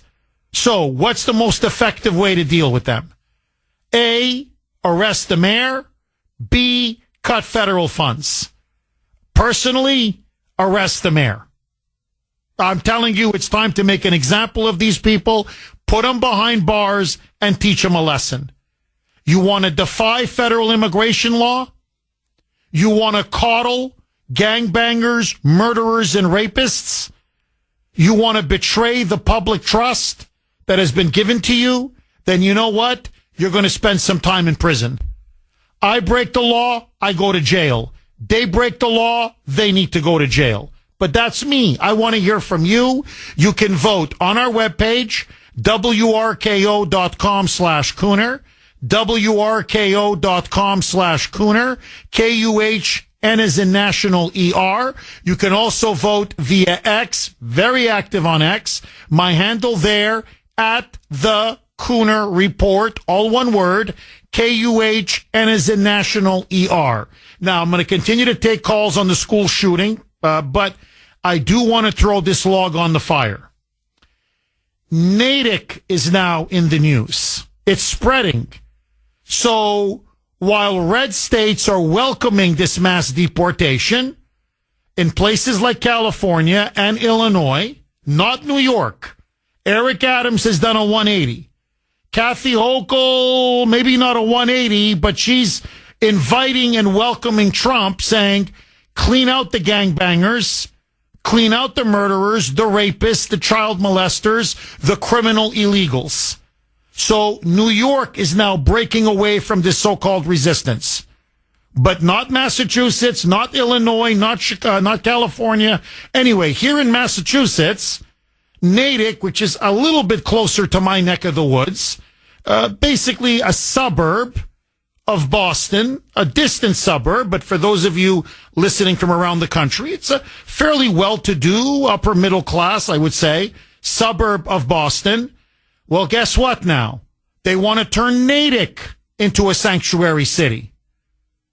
And a woman, a very brave woman, Catherine Kelly is her name. She lived in San Jose for nearly 40 years. She has now moved back to her hometown of Natick. She is now leading the charge to oppose having Natick become a sanctuary city. And she's rightfully warning the people of Natick. I saw what happened in San Jose. I lived in Southern California. San Jose was practically paradise on earth when I was there 40 years ago. In her words, it has now turned into a giant ghetto. Crime has exploded. Homelessness is everywhere. Illegals infest every single institution. Schools are failing. Emergency rooms are overflowing. Illegal immigration and the city's sanctuary status has turned San Jose into a third world dump. And so she is now trying to urge the crazy moonbats on the Natick Select Board to not vote. Apparently a vote is slated this week to not vote on turning Natick into a sanctuary city. Now, the people on the Select Board are lying. They're claiming we don't want to turn Natick into a sanctuary city. It's not going to become a sanctuary city. Yes, it will. It will protect illegals, and it will encourage more of them to flock to Natick. For God's sake, say no to sanctuary status. 8:32 on the great WRKO. Jeff Kuhner, Boston's bulldozer. 617-266-6868 is the number. Okay, super quick, literally 30 seconds, because I want to go. The lines are jammed. I want to go to the phone lines. 617 texted me. It's an Air Force veteran, Peter. I have nothing but the highest respect for him. And he asked me a question. He says, Jeff, I'm watching MSNBC. I'm watching This is CNN. I'm watching the so-called quote-unquote mainstream media. How come you have all this information on the shooter in Madison, Wisconsin, and they're reporting nothing on it? And I wrote back, well, because the truth is staring them in the face. They just don't want to report on it. That's it. I mean, it's that simple. It goes against their narrative. A radical feminist shooter who wants to exterminate all men went into a Christian school, targeted Christians, and committed a massacre in the name of wiping out men. It's left-wing terrorism. It's feminist terrorism committed by a 15-year-old teenage girl. I mean, think about the implications of that for the Democrats, for the left, for the entire narrative that they have been, this woke ideology that they have been pushing now for how many years? It challenges and exposes how evil and destructive their indoctrination and brainwashing campaign is. That's why they want to we don't know the motive. Yeah, it's just screaming at you. You just don't want to report on it. 617-266-6868. And just very quickly, it's just lie after lie, not just about the school shooting. I don't know if you saw this story, okay? I mean, what the hell? It's Tuesday. Let's have a little bit of fun. James O'Keefe struck again. Went undercover, set up, these dates where they date some girl or whatever, and these guys can't stop talking over a glass of wine. This time it was an advisor to the National Security Council. And he's openly admitting, we've been at these meetings. Quote unquote, Biden is dead. That's quote unquote, Biden is dead. He says he can't get a string of sentence in private meetings. We were all shocked that this guy wasn't exposed much earlier. That the guy is completely incoherent behind closed doors. In fact, he says it's so bad that one time we were at a meeting and they said, yeah, this is a novel development in terms of policy. And he's like, novel? Novel? You mean like a book? Another time, he goes, it was so bad he called our office. He's looking for Jake Sullivan, the national security advisor. And he's like, where's Jake? Where's Jake? I got to speak to Jake. And literally, we said to him, Jake's on the trip with you. He was at some foreign overseas meeting. And he's looking for his national, where's Jake? I can't find Jake. And they're like, Mr. President, he's on the plane. He's with you at the meeting. Oh, really? Oh. The media covered up and lied to us, like the government lied to us, about Joe Biden's mental, physical decline. And they did it for years. All they do is lie to us. Now, take Natick. What does this all have in common? I'll tell you what it is. Now, don't pee on my back, as the Eastern Europeans say, and call it rain. You're going to create a sanctuary city. Everywhere you have sanctuary cities, everywhere, it's without fail. Crime up. Illegal immigration up. Schools decline. Hospitals become overrun. Social services become strained. Everywhere you go, the more illegal immigration, the poorer and the more third world your community becomes. So what is it? Natick, what is it? You guys are too prosperous in Natick? Is that the problem? Like, you want to drive down your real estate values? What, you want to inundate your schools and healthcare facilities and hospitals with illegals? What's the matter? You don't want to walk to see the streets nice and safe? So the country wants to expel and deport these illegals. You want to invite these illegals. So what do you think is going to happen now? If I'm a criminal illegal in New York, I'm getting the hell out of New York. I'm coming up to Boston. Hell, I'm coming up to Natick or wherever, any sanctuary city now in Massachusetts. If I'm a criminal illegal in New Hampshire, I'm going down to Massachusetts. Hey, it's the only game in town. And Michelle Wu and Maura Healey are going to defend them? They're going to stand there and say, we want these murderers to stay? We want these rapists to stay? We want these gangs to stay? The drug dealers? The fentanyl? That's why Catherine Kelly is completely correct. She goes, look, I've seen this movie. You couldn't get a more beautiful city in the world than San Jose. Once they went down the road of Sanctuary City, it now is like Caracas, Venezuela. It's like a city in Mexico. It's a third world hellhole. And you want to do this now to Natick? You're insane. You're insane. 617-266-6868. Cassandra in Boston. Thanks for holding, Cassandra, and welcome.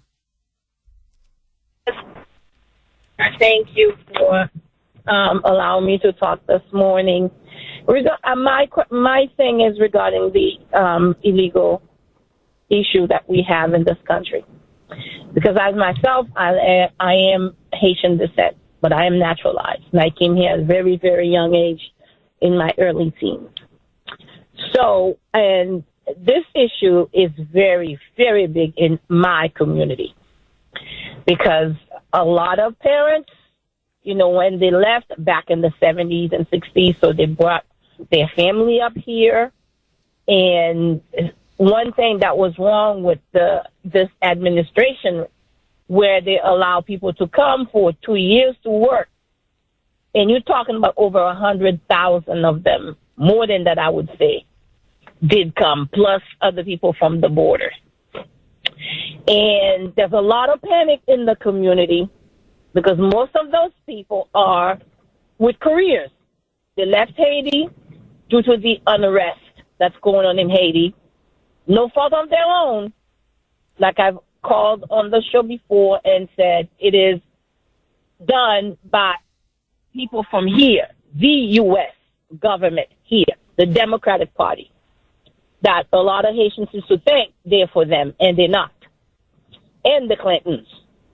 Those people choose our government for us in Haiti. They do. They put prime ministers. They say who's supposed to be president. And we don't have one right now. We have 9 presidents in the group right now in Haiti. Each one does like 9 months. If the 9 months pass, you didn't do anything, another one get on the seat. So it is a hot mess. So you have all these people that came here. Some of them used to be doctors in Haiti. They left. They couldn't take it anymore. And they moved up here. So what I'm asking President Trump, because it is painful, because I hear so many families are starting crying. Some of them are working. I have a few of them that I've met that are really great careers, like somebody that should be in an office. They're cleaning toilets here. It's not no fault of their own. It's because of what the unrest is in Haiti, which is brought by the Democratic Party from here, and they put crooks in suits to lead Haiti, and nothing is going on. And we have a bunch of young men that most of them have education and they become gang members. So I'm asking President Trump to think about this issue right now. Yes, the violent ones, I'm all for that. Because there's a lot of pain, because since when they realized that President Trump won, I voted for President Trump because I think he's the best person to do the job.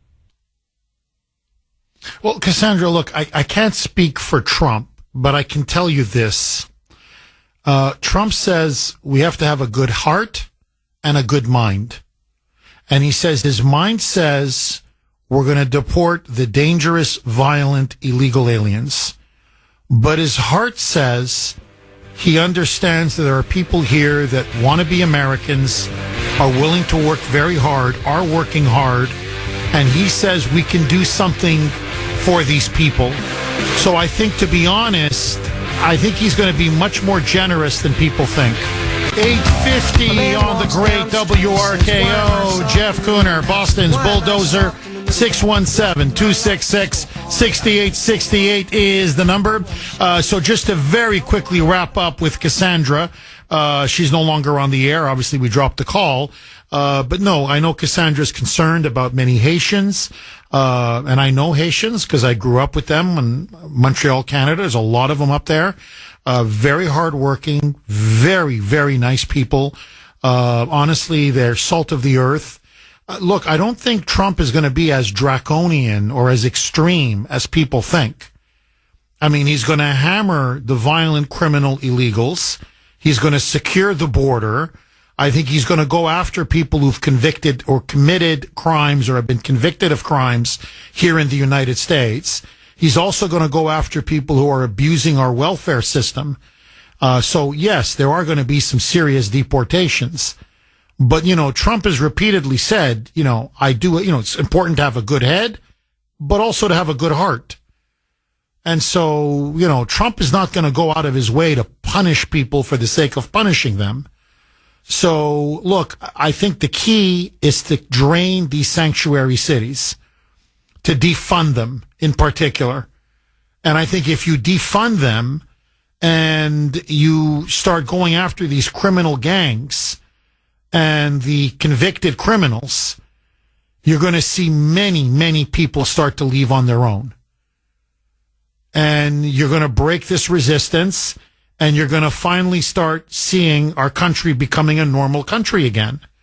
Now, just so that you know, the governor of Virginia, Glenn Youngkin, has now come out and said he agrees with Trump and Tom Homan, the incoming border czar, and all sanctuary cities in Virginia will now be defunded. So the governor is saying, I'm going to help the federal government defund these sanctuary cities. So you see how long you can last. No police, no fire department, no money for roads or schools or hospitals. And believe it or not, I think you apply that kind of financial pressure and that kind of economic lever, you're going to break most of the opposition. So I just want to bring it back for a second to the poll question of the day. What do you think is the most effective way to punish these blue state cities, blue state governors, and blue state mayors who are vowing all-out resistance to Trump's mass deportation of criminal, convicted, violent, illegal aliens? Is it to defund them, or should these mayors actually be arrested? 617-266-6868. David, is it Ashland? Mike? Okay, because I have S-H-L-A-N. I have Schland. But I guess so. What we did just did, Mike, what? I mean, we didn't feel like putting up an A there, Mike, or? David in Ashland. Thanks for holding, David, and welcome. Good morning, Jeff. Hi, David. First, I'd like your question regarding whether mayors versus defund. What I think they should do, the mayors should be arrested, and you should give a warning to the governor, basically that these mayors will be arrested if you don't send out a proclamation, whatever. Then arrest all of them. Put them where the January 6th people are. Put them right where so they can get a little taste of what it's like to sit in a jail cell. And then the other thing is, if there are any problems with these sanctuary cities and there is any violence, the mayors and the governor should be considered accessories to the violence, because that's what they're doing at this point. My other point is, I basically have worked in Natick for over 40 years. I'm presently not working there, but I know a lot of the people there, and believe me, if it comes down to where the citizens can vote, Natick will never be a sanctuary city. It's basically the selectmen, a select group that are the ones that are, the ones that are trying to push this. I've been in Framingham, which is a big sanctuary city, and I can tell you, it's pretty bad. I mean, it's like loaded with people, and more people are coming. I go to the grocery store, I buy a little bit, and I see them with carriages, 2 carriages completely filled, and I'm having a hard time meeting. But one other point I just was wondering about, and this is kind of not on that topic. You had mentioned about Biden and his competence. I mean, I've worked in the medical field, so my feeling is Biden hasn't been competent for a long time. So I would question how he is able to give out pardons and his competency in handing out those pardons to all his little cronies. So, I mean, I think Biden is really committing treason in the United States, and I think that he's got a bunch there that are, under the same category. Oh, it's criminal. No, what they're doing is criminal. You're completely right. No, look, it came out. In fact, no, I mean, somebody in the White House leaked. He didn't read any of the pardons or commutations. He put out 1,500 commutations, and now they're finding out drug dealers, drug traffickers, murderers. You got to see the people this guy's commuting. It's unbelievable. It's unbelievable. And by the way, he has issued the most pardons and commutations of any president in history. Any president. It's not even close. Thousands and thousands and thousands of pardons and commutations. He gives them out like they're candy. And it comes out where he doesn't know anything. Like literally, he doesn't know anything. Look, please, David, I want you to hear this. All of you, you need to hear this. This is your president. Okay, I mean, I don't mean ours like we voted for him, but this is technically the president of the United States. Okay? Here. This is, again, hat tip to James O'Keefe. It was his people, again, undercover, pretending in this case to be a date. Okay, a date for this guy who is an advisor to the National Security Council. And he's been in meetings with Biden. And this is literally what he says. His name is Henry Appel. A-P-P-E, or I guess Appel, forgive me. Henry Appel, A-P-P-E-L. So he's talking on a date, and he says, look, quote, well, here's some tea. Joe Biden is like dead. He can't say a sentence. Talking about his clear mental decline. He's really progressed in his old age, and everybody recognizes it. And I can't believe it wasn't a bigger scandal earlier. He then goes on to say he'll be dead in a year. And he starts giving example after example after example. And he goes on to say that he's so out of it that one time Joe Biden called the office. This is the National Security Council. And he says he's begging for Jake Sullivan. Where's Jake? I got to speak to Jake. They go, well, he's not in the office. So they hung up. Biden then called back 10 seconds later, according to Appel. The same phone rang. And it's Biden asking for Jake Sullivan again. And they're like, Mr. President, you just called 10 seconds ago. We told you the guy's not here.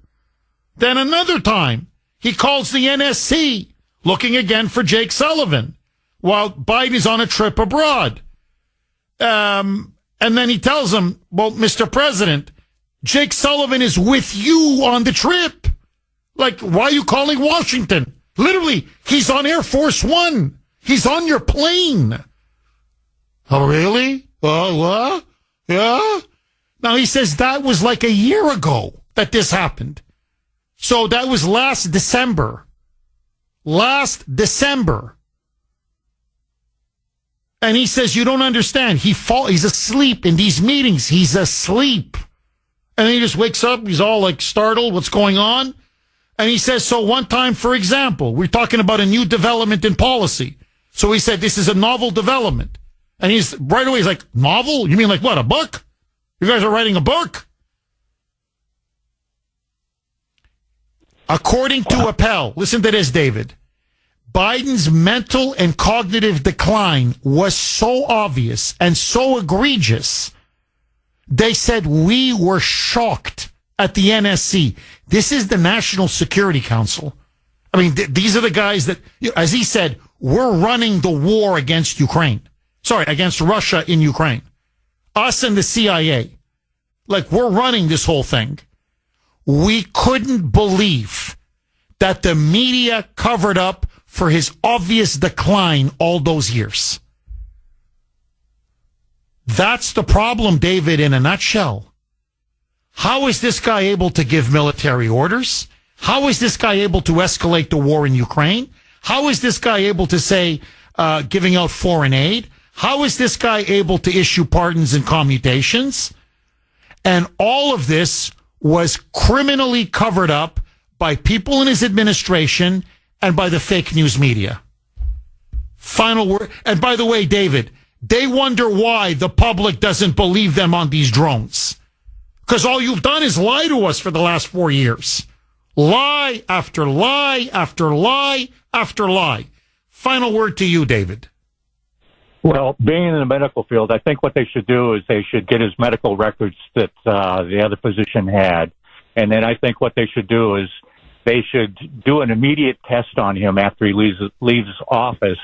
And then basically he should be tried for treason. And they won't let him speak. They'll say that he can't be, he's not really, at this point, he can't really do that. And then I would question all the people that were under him and see if you can get someone to say that he was not competent, and then delete all the pardons that he gave and go after every one of them. To me, the big one is the one to Hunter. I mean, that really sticks in my craw. David, thank you very much for that call. By the way, Mike, it's still, you're determined not to add the A to Ashland, Mike? Nope. All right. It's still David Schland. That's what I have on the board. But anyway, Harry in Boston. Thanks for holding, Harry, and welcome. Harry? All right, let's see if we can reconnect with Harry. Ellie in Worcester. So, hey, paisan, majapatan. Ellie, what's on your mind, what's on your mind, my friend? Well, I was calling about the shooter, right? I don't think it's about men. I think it's about because if you look at the worldwide problem, a lot of Christians are being targeted because they believe in male, female, family units, mom and a dad, traditional stuff, which goes against the worldwide agenda. So I think that it's strange that she would target a Christian school, which represents probably something that she has been indoctrinated to think is bad. And this is going on worldwide because how many Christians have been arrested in this country alone and other countries too? Targeted. How many J6ers are Christian? I think that there's a target going on here. Oh, there's no question. Look, Ellie, what is bizarre is that this Natalie Natalie Rupnow, which is the 15-year-old teenage shooter, she transferred to this Christian school this year. So she was actually a student at the school, but a very recent transfer. So there's something going on. Why did the parents transfer her to this school? We don't know. We're going to find out. It looks like she was not happy at that school, and she clearly hated her classmates. She hated her teachers. She hated her administrators. She hated her parents. She hated her family. Frankly, she hated much pretty everybody. And you have to ask yourself why. And there's no question. There's no question. Christians now are the most persecuted, targeted group in the world. Actually, it's not even debatable. Here, take what's happening in Syria. The media now is refusing to cover this. The Islamists who overthrew Assad and are now running the country, and I'm talking, they're Al-Qaeda. They're members of Al-Qaeda, are now massacring Christians all over that country. They are lining them up against the wall, and it's boom, boom, boom, mass grave now after mass grave. In fact, I'm getting images. Human rights groups are sending out images. It's very disgusting. They're horrifying, of Christians beheaded. Like you can see the head just chopped off. And these savages are celebrating this. Notice, nobody stands up for the Christians. Nobody does. Nobody. You have Saudi Arabia, you have Iran, you have Turkey, you have Muslim countries that stand up for Muslims. You have Israel, and God bless Israel, standing up for Jews. But nobody stands up for Christians. India stands up for Hindus. I mean, I could go on and on. Every major religious group, they defend that religious group. They have countries that defend them. Okay, whatever you think about them, they defend them. Not Christians. I'm just telling you, it's a fact. You don't even have to get into this shooter. Here, look at the FBI under Biden. The biggest group that he targeted were Catholics.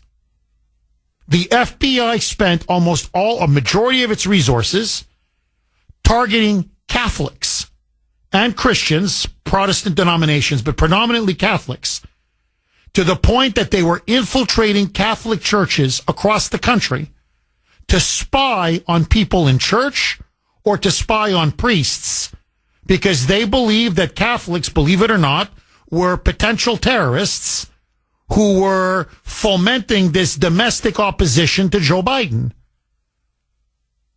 Now, how much attention did that get? Hardly anything. So the real discrimination, the real bigotry of our time, outside of anti-Semitism, which you see on college campuses everywhere,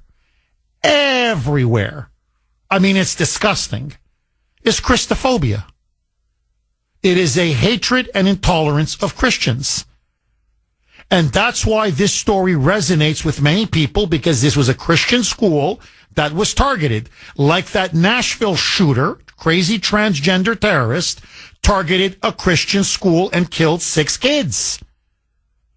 And it's happening now with increasing frequency.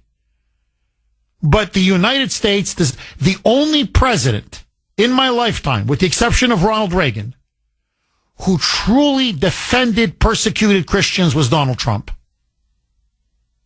He stopped ISIS. Everybody forgets this about Trump. To me, it's like I don't know. It's like not recognizing that Churchill did everything possible to try to prevent the Holocaust by defeating Hitler. It is one of Trump's greatest achievements. He hardly talks about it. His supporters hardly talk about it. I don't know why. He destroyed and dismantled and smashed ISIS in his first term when they were on a murderous rampage, slaughtering Christians in Iraq, slaughtering Christians in Syria, slaughtering Christians in the Middle East, slaughtering Christians in North Africa. Now, they also killed Yazidis, they killed Shia, Muslims, they killed other groups as well, no question. But their number one enemy was Christians. And they openly said, we want a Middle East cleansed of Christians, exterminated. And Trump destroyed them in 3 months. Outside of Donald Trump, no one defends Christians anymore in America, in the West, or in the world. And to me, it's disgusting, it's heartbreaking, and it needs to stop. It really does. And this intolerance of Christians is only getting worse. It's not getting better, it's getting worse. And ultimately, I'll be very frank with you, Ellie, I blame Christians like myself. Where is the Pope? Nowhere. Where are prominent evangelical leaders on this issue? Nowhere. Where are prominent, frankly, Orthodox Christian leaders? I gotta tell you, Putin is the only one. I've just got to call it the way I see it. Putin is the only one that will speak out against the destruction and the persecution of Christians in the Middle East. He's the only one that opens his mouth about it. But for the most part, Orthodox Christian leaders, silent. Catholic leaders, silent. Protestant leaders, silent. Christians are silent about the persecution of Christians. And it's time that Christians spoke out. Final word to you, Ellie. Yeah, I would just, why is it okay? Why is it okay to wipe out and, genocide Christians worldwide? Even that little old lady, the white-haired old lady that just was praying at a abortion clinic, she got 10 years? Come on, really? This is, it's because they go against the agenda, the worldwide agenda. No, you're right. Look, it's not what the globalists want. The globalists want a new world order. And they have made an alliance with radical Islam. They have. And that's why they want to see Israel destroyed. And that's why ultimately they want to bring America to its knees. Because they see us as the last great Christian power on the earth. Okay? Our Judeo-Christian heritage, they want to destroy it and eradicate it. And that's why their two enemies are Israel and America. And it's no secret why. 617-266-6868. Agree, disagree. All of your calls next. Jeff Kuhner, Boston's Bulldozer. 617-266-6868 is the number. Peter in Reading. Thanks for holding, Peter, and welcome. Yeah, a couple things. First, relative to these immigration issues, all local and state law enforcement agencies have policies that prohibit sworn personnel from following an illegal order. And I would think that using the local police departments to do that would be a violation of that. So, Peter, what you're saying is you think if they try to resist or block these mass deportations, some of them are going to get arrested, correct? Well, I can see individual police chiefs possibly directing their officers to, take some action to get in the way of federal immigration officials. But I would think that would be an illegal order. Peter, do you think local law enforcement will obey an illegal order, say from Michelle Wu to the local police chief? I don't know if I think it would vary from department to department what individual departments, how they handle this, but I would think it would be a mistake to issue that order. I can see individual police departments doing nothing, not assisting, but not getting in the way. But I don't think they can direct law enforcement agencies, local or state, to get in the way of federal immigration officials doing their job. Well, Peter, look, let me ask you point blank. You obviously seem to know exactly what you're talking about. Who is Michelle Wu, just to use her as an example? Okay, but I could go with Brandon Johnson in Chicago, that clown in Denver, or the mayor of Los Angeles. They're all the same. Who the hell is Michelle Wu to stand there? I mean, who died and made her God? Really? Who elected her dictator for the whole country? Or dictator of Boston? Where she can stand there with a straight face and say that she will protect all quote-unquote residents of Boston from any deportation from the federal government, from Tom Homan, from the Border Patrol, from ICE, and that she is going to direct police and the residents of Boston to oppose any deportations whatsoever. So the mayor of Boston now can just break federal immigration law? Literally obstruct justice? Aid and abet illegal aliens? Literally coddle drug traffickers, human traffickers, murderers, rapists, gangbangers, and this is the mayor of Boston? And by the way, Peter, just one last thing, and I promise I'll go right back to you. This is the same woman now that is trying to raise commercial taxes through the roof. So much so that the entire business community is up in arms. That you have the state legislature sticking their nose in and saying, are you crazy? Do you want to drive out all business and investment out of Boston? Like, how quickly do you want to turn the city into a third world hellhole? So now she wants to raise property taxes on everybody. Which, by the way, is exactly what Brandon Johnson has done in Chicago. Which is what they do all across California. Catherine Kelly, that wonderful woman who's leading the charge against Natick, becoming a sanctuary city, said, who do you think ended up paying for all these illegals?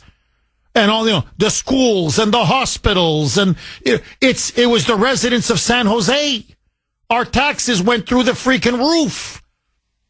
And then businesses fled, investment fled, the tax base fled, taxpayers fled. And before you know it, you had one of the most beautiful cities on the face of God's green earth now become a third world dump, an absolute dump. And the clowns in Natick on the select board, you want to do the same thing? So, in other words, Peter, who the hell is Michelle Wu to say, you know what? Nah, I'm imposing a third world dictatorship. I don't abide anymore by federal immigration law. I won't respect our sovereignty. I won't respect the wishes of the people of the United States. I'm sorry, Peter, but who died and made her dictator? Can somebody explain this to me, Peter? Well, I don't know if anyone can explain it to you, but I don't think she has the legal authority to do some of the things that she states she's going to do, and I clearly don't believe she has the legal authority to direct police departments to impede federal immigration officials in performing their duties. Additionally, 8 U.S. Code 1373, it prohibits any state or local, any government entity, in fact, from not exchanging information with federal immigration officials about a person's citizenship status. So I think their hands are going to be tied on this matter, but I just hope that if they do endeavor to do some of these things that either Maura Healey or Michelle Wu says they're going to do, I just hope the police departments, individual agencies stand up to it and don't cooperate with. Amen. No, amen. I think you're right. It's an unlawful order. I say we will not obey an unlawful order.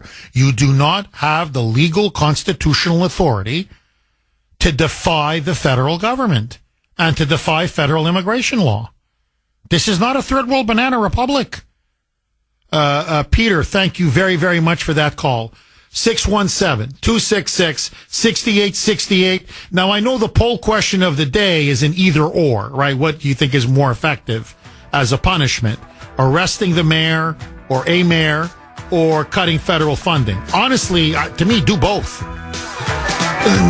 Cut federal funding and put Michelle Wu in jail. Arrest her ass and then see how tough she is. 932 on the great WRKO. Jeff Kuhner, Boston's Bulldozer. 617-266-6868 is the number.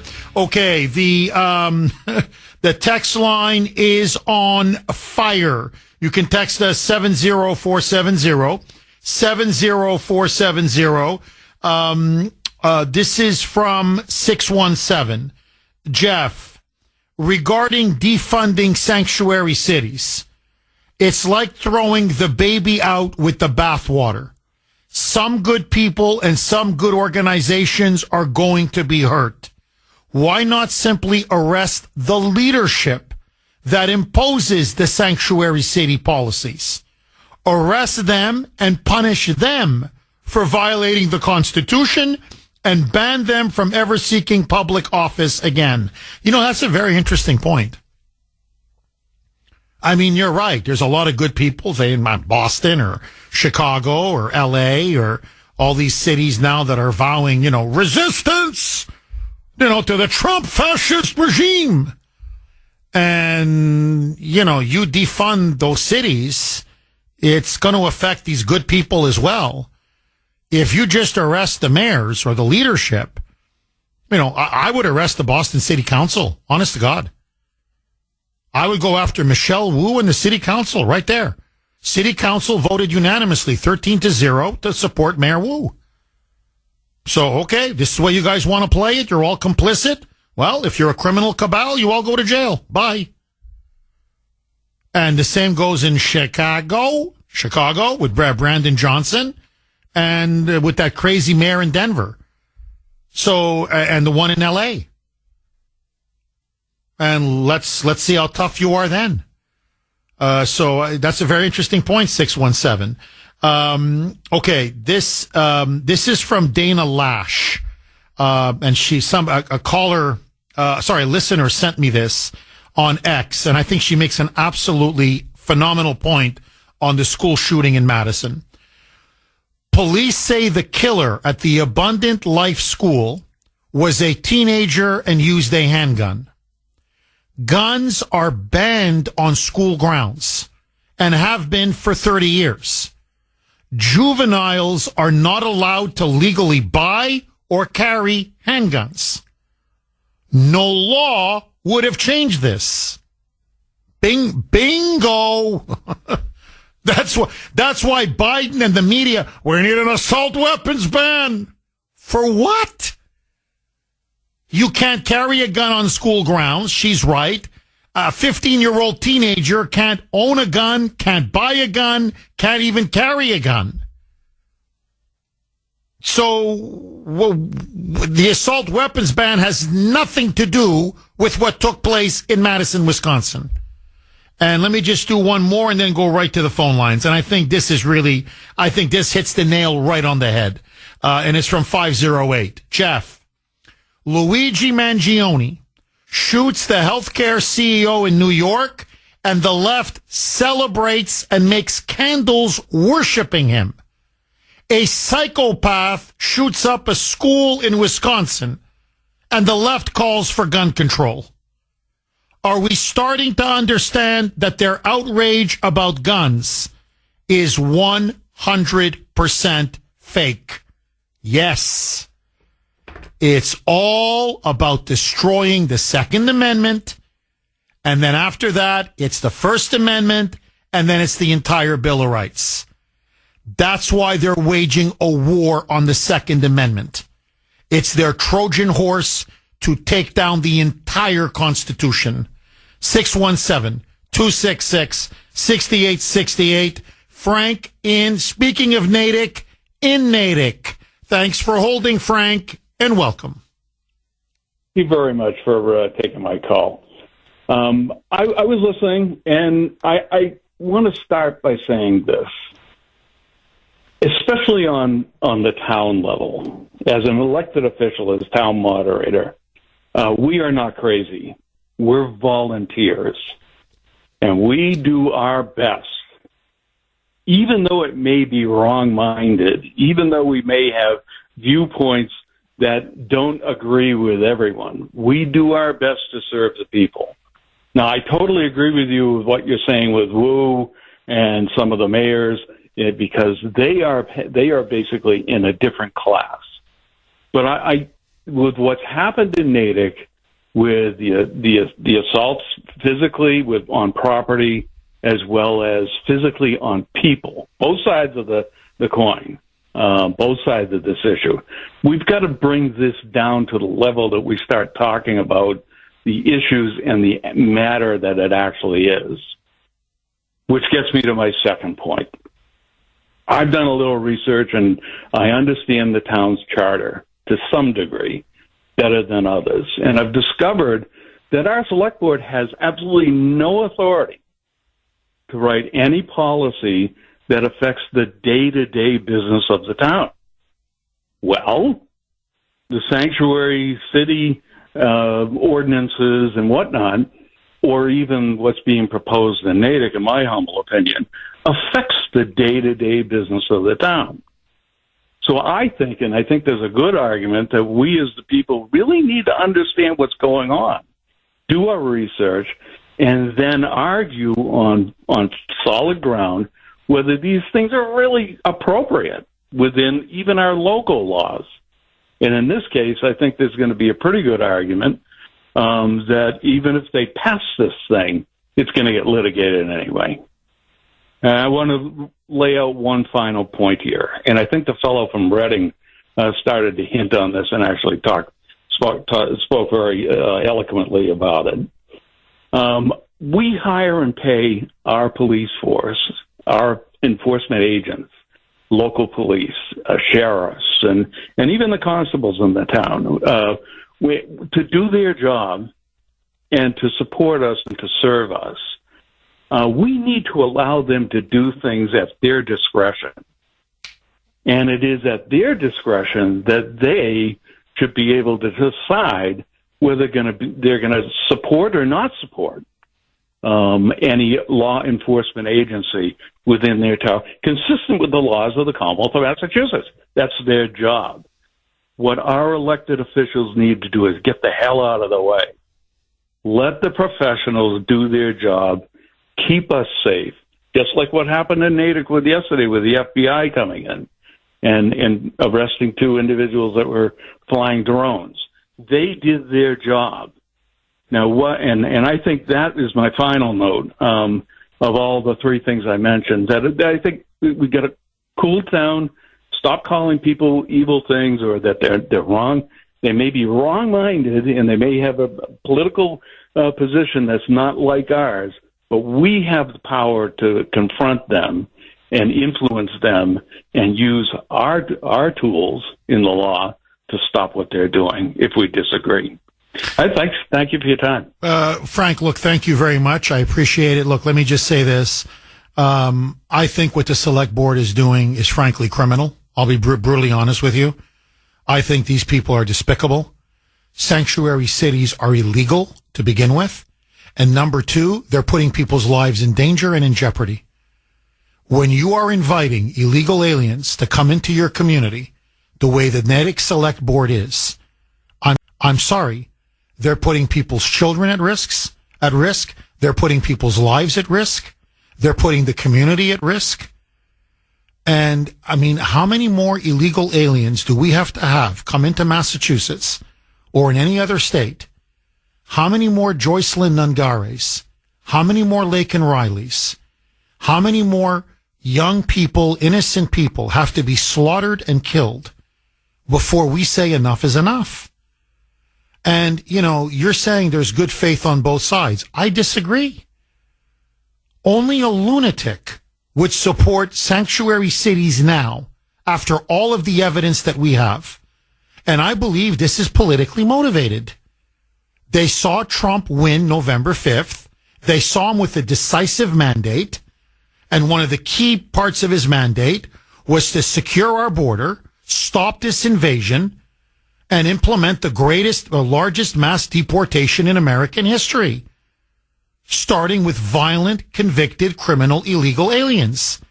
And the liberals and the moonbats in this state and in Illinois and in California and in other places have lost their minds. And they're trying to wage all-out resistance. So I don't know who the Natick Select Board think they're protecting, but they're certainly not protecting the law-abiding residents of Natick or the taxpayers of Natick. And let me end on this, Frank. And again, let me be brutally honest with you like I'm in the confessional. Before I ended up moving to Rentham, you know, we lived for a while in Foxborough in an apartment, my wife and I, and then we had Ashton. We were looking seriously at Natick as the place we were going to buy a home. I know Natick. We checked out the housing market in Natick. I was seriously considering moving to Natick. That people on the Select Board would even consider turning Natick into a sanctuary city. They're crazy. I'm telling you, you're nuts.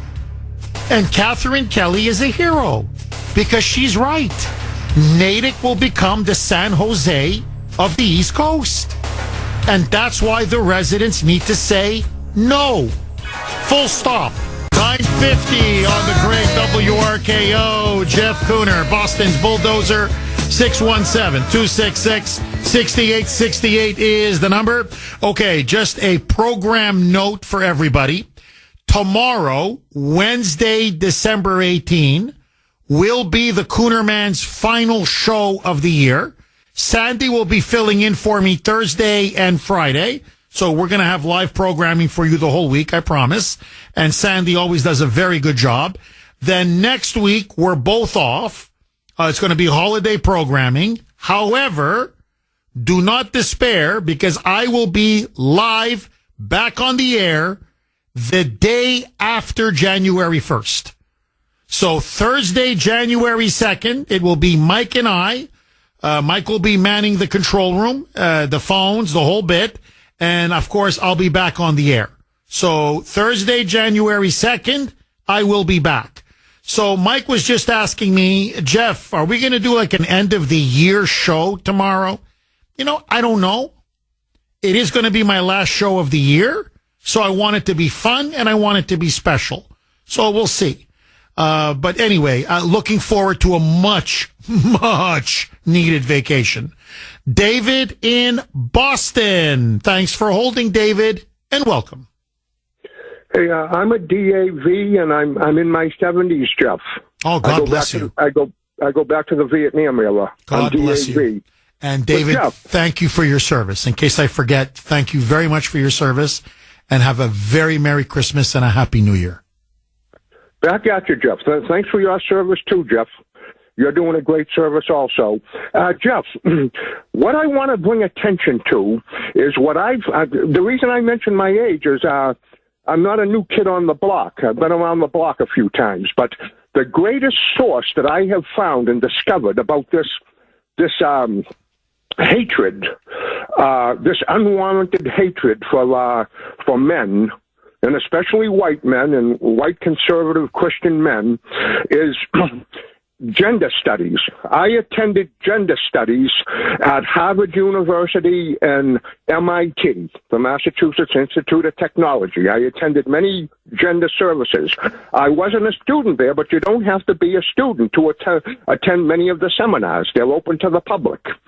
And it's unbelievable the things I heard. I know we're running short on time, so I'll give you one quick episode. I'm at Harvard, and we're in like an amphitheater thing. The speakers, this lesbian lady and her lesbian lover, are on the bottom, and the seats, they rise in an amphitheater style.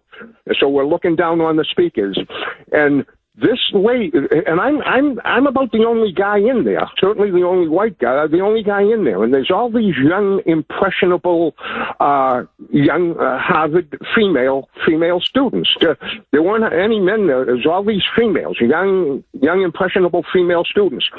And this lady, she's referring to our founding fathers as founding fraudsters. And she goes on to say, regarding like women voting, the right to vote, and all this sort of thing.